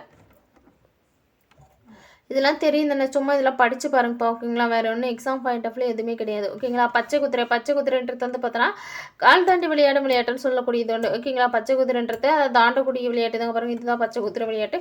ஸோ இது வந்து பார்த்தோன்னா கால் தாண்டி விளையாட்டு என்றும் அழைப்பார் அப்படின்னு சொல்லியிருக்காங்க ஓகேங்களா. அது மட்டும் தெரிஞ்சுக்கோங்க, வேறு ஒன்றும் இல்லை. ஸோ இதில் வந்து பார்த்தோன்னா கணுக்காலை பிடித்து கொண்டு நிற்றல் வந்து பார்த்தோன்னா கரண்டைன்னு சொல்கிறாங்க. அந்த காலை பிடிச்சி பச்சை குதிரையில் கணுக்காலை பிடிச்சி நிற்கிறாங்க இல்லைங்களா, அந்த முறைக்கு வந்து பார்த்தோன்னா கரண்டைன்னு சொல்கிறாங்க. அடுத்து வந்து பார்த்தோன்னா முழங்காலை பிடிச்சி நிற்கக்கூடிய முறைக்கு வந்து பார்த்தோன்னா என்ன சொல்கிறாங்கன்னா அதை மோலி ஓகேங்களா. முழங்காலை பிடிச்சி நிற்கக்கூடிய விளையாட்டு முறைக்கு வந்து பார்த்தோன்னா மோலி ஓகேங்களா. இது வந்து பாதம் கீழே. ஸோ கணுக்கால் பிடிச்சி நிற்கிறதுக்கு இது கரண்டைனும். ஸோ அதை முழங்கால் பிடிச்சிருந்தா அது வந்து பார்த்தோன்னா மோலின்னு சொல்கிறாங்க ஓகேங்களா. ஸோ நெக்ஸ்ட் பாருங்க, அவ்வளோதான், வேறு ஒன்றும் இல்லை, நிறைய உரை ஓகேங்களா. தமிழகத்தில் 64 முதன்மை கலைகள் இருந்தன. எஸ், ஆயக்கலைகள் 64 பார்த்தா அந்த 64 முதன்மை கலைகள் இருந்தன என்பதை ஆயக்கலைகள் 64 என்ற கம்பரின் கூற்று மூலம் தெரியலாம் ஓகேங்களா. பல்லவர்கள் காலத்தில் கட்டப்பட்ட கோயில்களே தமிழக கட்டடக்கலைக்கு சிறந்த சான்றாக திகழ்ந்தன. ஸோ பல்லவர்களுடைய காலத்தில் கட்டப்பட்ட அந்த கோயில்களே தமிழக கட்டடக்கலைக்கு சிறந்த சான்றுன்னு சொல்கிறாங்க. தமிழகத்தில் மிக உயரமான விமானம் சோழர் காலத்திலும், எஸ் தமிழகத்தில் மிக உயரமான விமானம் சோழர் காலத்திலும் உயர்ந்த கோபுரம் வந்து பார்த்தோன்னா விஜயநகர காலத்திலும் நாயக்கர் காலத்திலும் கட்டப்பட்டது அப்படின்னு சொல்லியிருக்காங்க ஓகேங்களா. ஸோ நெக்ஸ்ட் பாருங்கள், பல்லவர் காலத்தில் நளினத்துடன் கூடிய அழகிய சிற்பங்கள் ஓகேங்களா. பல்லவர் காலத்தில் நளினத்துடன் கூடிய அழகிய சிற்பங்களும் நாயக்கர் காலத்தில் வந்து பார்த்தோன்னா யானை குதிரை போன்ற புராண துன்பங்களும் வடிக்கப்பட்டுள்ளன அப்படின்னு சொல்கிறாங்க ஓகேங்களா. ஸோ நெக்ஸ்ட் பாருங்கள், வேறு ஒன்றும் இல்லை, இங்கே பாருங்கள் பன்னாங்குழின்றது என்னன்னு பார்த்துக்கலாம். ஸோ பாருங்கள், நெல் குத்தும் பண்ணை போல் ஓகேங்களா. நெல் குத்தக்கூடிய அந்த பண்ணை போல வட்டமாக பள்ளம் அல்லது குழி வெட்டி அதில் கற்களை இட்டு ஆடும் ஆட்டம் பன்னாங்குழி ஓகேங்களா. பண்ணை என்பது பள்ளம் பண்ணை பறித்தல் என்பது குழி தோண்டுதல். ஸோ அப்போ பாருங்கள் இந்த இடத்துல பள்ளம் ஓகேங்களா. பண்ணை இருக்கு இல்லைங்களா, அந்த பண்ணை என்பது வந்து பார்த்தோன்னா பள்ளம்னு சொல்கிறாங்க. அதேமாரி பார்த்தோன்னா பண்ணை பறித்தல் என்பது குழி தோண்டுதல் ஓகேங்களா.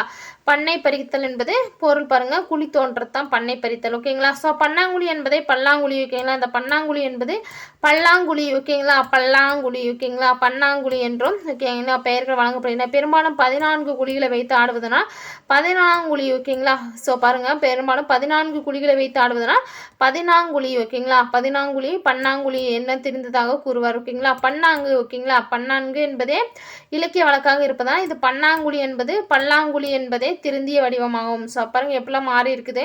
பன்னாங்கு என்பதே இலக்கிய வழக்கமாக இருந்தது பன்னான்கு. ஸோ அதை வந்து பார்த்தீங்கன்னா இந்த பன்னாங்குழி அல்லது பல்லாங்குழி என்பதே திருந்திய வடிவமாகும். இவ்விளையாட்டை இருவர் ஆடுவர் ஓகேங்களா. நிலத்தை சமமான இரு படுக்கை வரிசையாக தோண்டப்பட்ட குழிகளை சுழற்சிக்காய் இந்த புளியங்கொட்டை கூழாங்கற்களை இவற்றை எதுன்னு ஒன்றை அதை பார்த்தோன்னா 5 இட்டு விளையாடுவார். ஸோ எத்தனை பாருங்கள் 5 வச்சு விளையாடுவாங்க ஒரு குழிக்கு ஓகேங்களா. தமிழ்நாட்டு விளையாட்டுகள் தேவநேயன் ஓகேங்களா. ஸோ தமிழ்நாட்டு விளையாட்டுகள் என்ற குறிப்பு பாருங்கள் நூல் யாருன்னு பார்த்தோன்னா தேவநேயன் ஓகேங்களா. தேவநேயன் ஓகேப்பா. ஸோ நெக்ஸ்ட் பாருங்கள் புக் பேக் ஓகேங்களா. ஆயக்கணிகள் 64 ஏய உணர்விக்கும் என் நன்மை என்று சொன்னவர் யாருன்னா நம்மளுடைய கம்பர் ஓகேங்களா. ஸோ நெக்ஸ்ட் பாருங்கள் கீழ்காண கலைகளில் நுண்கலை அல்லாதது ஓகேங்களா. நுண்கலை அல்லாதது பரதக்கலை ஓகேங்களா. நுண்கலையில் கட்டடக்கலை சிற்பக்கலை ஓவியக்கலை இது எல்லாமே வந்து பார்த்தோன்னா நுண்கலைகளில் ஒன்றாடங்கும் பரதக்கலை வராது ஓகேங்களா. ஸோ நூலோர் சிறப்பின் முகில்தோய் மாடம் யார் இளங்கோடிகள் சொன்னார் இல்லைங்களா. ஓகே. ஸோ நெக்ஸ்ட் பாருங்கள் பழங்காலத்து கட்டடங்கள் மரத்தால் கட்டப்பட்டவை என்பதற்கு எடுத்துக்காட்டாக இருக்கும் கோயில் அமைந்துள்ள இடம் எதுன்னு பார்த்தோன்னா சிதம்பரம். ஏன்னா வந்து பார்த்தோன்னா பழங்காலத்தில் கட்டடங்கள் மரத்தால் கட்டப்பட்டது. சிதம்பரத்தில் வந்து பார்த்தோன்னா என்ன பார்த்தோம் சபாநாயகர் ஓகேங்களா. சபாநாயகர் மண்டபம் ஒன்று இருக்கு இல்லைங்களா. ஸோ அது பார்த்தோம் சொல்லியிருக்காங்க. அதேமாதிரி கும்பகோணத்துலேயும் வந்து பார்த்தோன்னா ஒரு கோயில் கூட இருக்குது ஓகேங்களா. ஸோ நெக்ஸ்ட் பாருங்கள் என்ன சொல்லியிருக்காங்க முதல்ல மகேந்திரவர்மன் அமைக்கப்பட்ட குடைவரை கோயில் ஓகேங்களா. மண்டகப்பட்ட குடைவரை கோயில். ஸோ நெக்ஸ்ட் பாருங்கள் பின்னொரு இந்திய கோயில் கட்டடக்கலை பாணியை சாராதது எது. ஸோ இந்திய கோயில் கட்டடக்கலை பாணியை சாராதது கேட்குறாங்க காந்தார கலை ஓகேங்களா. ஏன்னா நாகரம் வந்து வட இந்திய பணி வேசரம் ஸோ திராவிடம் இதெல்லாம் வந்து பார்த்தோன்னா இந்தியாவுக்குள்ளே இருக்கக்கூடியது. இதில் வந்து பார்த்தோன்னா சாராதது காந்தார கலை ஓகேங்களா. ஸோ நெக்ஸ்ட் பாருங்கள் சிற்பக்கலைஞர் என்ன சொல்லுவாங்கன்னா மண்ணீட்டாளர் ஓகேங்களா. கரெக்டாக மண்ணீட்டாளர். ஸோ நெக்ஸ்ட் வாயிற்காவலர் ஓகேங்களா. துவாரபாலகர். ஸோ நெக்ஸ்ட் சித்திரம் எழுதும் கோள் வந்து பார்த்தோன்னா துகிலிகை ஓகேங்களா. கோட்டோவியம் புனையா ஓவியம் ஓகேங்களா. ஸோ ஆப்ஷன் வந்து ஏப்பா ஓகேங்களா. 2413 ஓகேங்களா. 2413 கரெக்டு தான். ஸோ நெக்ஸ்ட் பாருங்கள் வேறு என்ன சொல்லியிருக்காங்க கீழ்கண்ட பல்லவர்கள் குடைவரை கோயில் இடம்பெறாத ஊர் ஓகேங்களா. பல்லவர்களால் குடைவரை கோயில் இடம்பெறாத ஊர் எதுன்னு கேட்குறாங்க. ஸோ வல்லம் மாமண்டூர் பல்லாவரம் ஓகேங்களா. தலவானூர் சீயமங்கலம் இது எல்லாமே வரும். ஸோ பிள்ளையார்பட்டி பாண்டியர்கள்துப்பா ஓகேங்களா. பல்லவர்களால் குடைவரை கோயில் இடம்பெறாத ஊர் வந்து பார்த்தோன்னா எதுன்னா பிள்ளையார்பட்டி அது பாண்டியர்களது ஓகேங்களா. ஸோ தென்னகத்து எல்லோரும் அழைக்கப்படும் கோவில் அமைந்துள்ள இடம் ஓகேங்களா. தென்னகத்து எல்லோரும் வந்து பார்த்தோன்னா நம்மளுடைய கழுகுமலை தான் தென்னகத்தின் எல்லோரும் ஓகேங்களா. தென்னகத்து மேரியன் அழைக்கப்படும் கோவிலை கட்டியவர் வந்து பார்த்தோன்னா யார் ராஜராஜ சோழன் ஓகேங்களா. ராஜராஜ சோழன் தான் வந்து தென்னகத்து மேரு ஓகேங்களா. அதாவது தஞ்சை பிரகதீஸ்வரர் கோயிலை கட்டியவர் ராஜராஜ சோழன். நெக்ஸ்ட் பாருங்கள் கீழ்கண்ட பொருந்தாத இணை எதுன்னு கேட்குறாங்க. சோழர்கள் தஞ்சாவூர் ஆட்சி செய்தவங்க, பாண்டியர்கள் மதுரை, பல்லவர்கள் காஞ்சிபுரம், நாயக்கர்கள் புதுக்கோட்டையா இது பொருந்தாதுப்பா ஓகேங்களா. நாயக விஜயநகர பேரரசு இந்த பக்கம் வருவாங்க. ஸோ சோழர்கள் தஞ்சை ஆட்சி செய்வாங்க, பாண்டியர்கள் மதுரையே ஓகேங்களா, பல்லவர்கள் காஞ்சிபுரம் கரெக்டு தான் ஓகேங்களா. ஸோ நெக்ஸ்ட் பாருங்கள் கீழ்கண்ட சரியான விடை குறிப்பை தேர்ந்தெடுத்து எழுதுவோம் ஓகேங்களா. என்னது கீழ்கொண்டு சரியான விடை குறிப்பை தேர்ந்தெடுக்க சரியானது கேட்குறாங்களா ஓகேங்களா. முதலாம் ராஜராஜ சோழன் கங்கை கொண்ட சோழபுரமா கிடையாது. முதலாம் ராஜராஜன் பிரகதீஸ்வரர் ஓகேங்களா. முதலாம் ராஜேந்திர சோழன் வந்து கங்கை கொண்ட சோழபுரம் மாற்றி கொடுத்துருக்காங்க. மூன்றாம் குலோத்துகன் வந்து திருபுவனேஸ்வரம் திரிபுவனம் கம்பகரேஸ்வரர் கோயில் எஸ் கரெக்டு தான். ஸோ நெக்ஸ்ட் விஜயலாய சோழன் வந்து பார்த்தோன்னா நார்த்தாமலையில் இருக்கக்கூடிய கோயில். ஸோ 3 நாடு சரிப்பா ஓகேங்களா. விஜயலாயன் நார்த்தாமலை கோயில் கரெக்டு தான். 3 நாடு சரி. ஸோ நெக்ஸ்ட் பாருங்கள் முல்லை நிலத்தவரின் முதன்மை இசைக்கருவி வேங்குழல் ஓகேங்களா. முல்லை நிலத்தவர் முதன்மையான இசைக்கருவி வேங்குழல் ஓகேங்களா.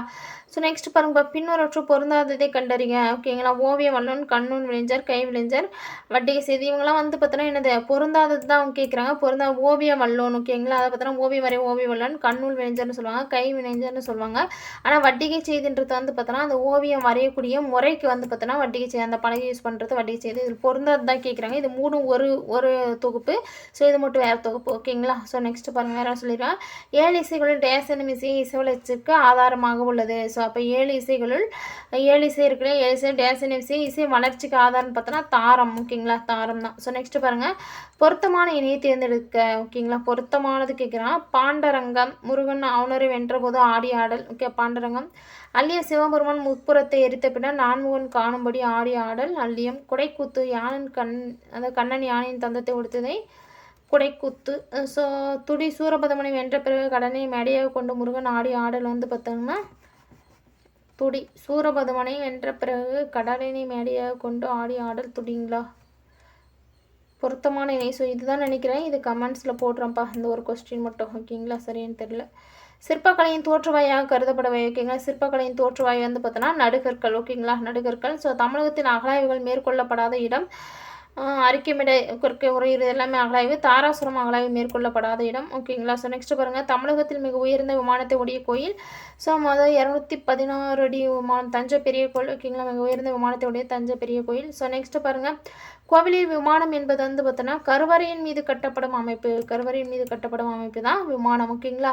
ஸோ கற்றளி என்பது வந்து பார்த்தோன்னா கருங்கற்களால் கட்டப்பட்ட கட்டடம். கற்றளி என்பது கருங்கற்களால் கட்டப்பட்ட கட்டடம். ஓகேங்களா? ஸோ நெக்ஸ்ட் பாருங்கள், இந்தியாவில் ஒரே கல்லாலான மிகப்பெரிய நந்தியின் சிற்பம் எங்கே அமைந்துள்ளது? லெபாஷி. இந்தியாவில் கேட்குறாங்க, தமிழ்நாட்டில் கிடையாது. தமிழ்நாட்டில் நம்ம தஞ்சை பெரிய கோயில் சொல்லலாம்.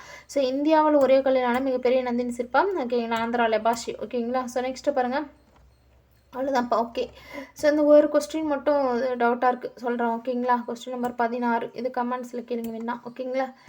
ஓகேப்பா. ஓகே, இந்த வீடியோ பிடிச்சிருந்தா லைக் பண்ணுங்கள், ஷேர் பண்ணுங்கள் அண்ட் கமெண்ட்ஸ் பண்ணுங்கள். சப்ஸ்கிரைப் பண்ணாதவங்க சப்ஸ்கிரைப் பண்ணுங்கள் ஃப்ரெண்ட்ஸ். தேங்க்யூ.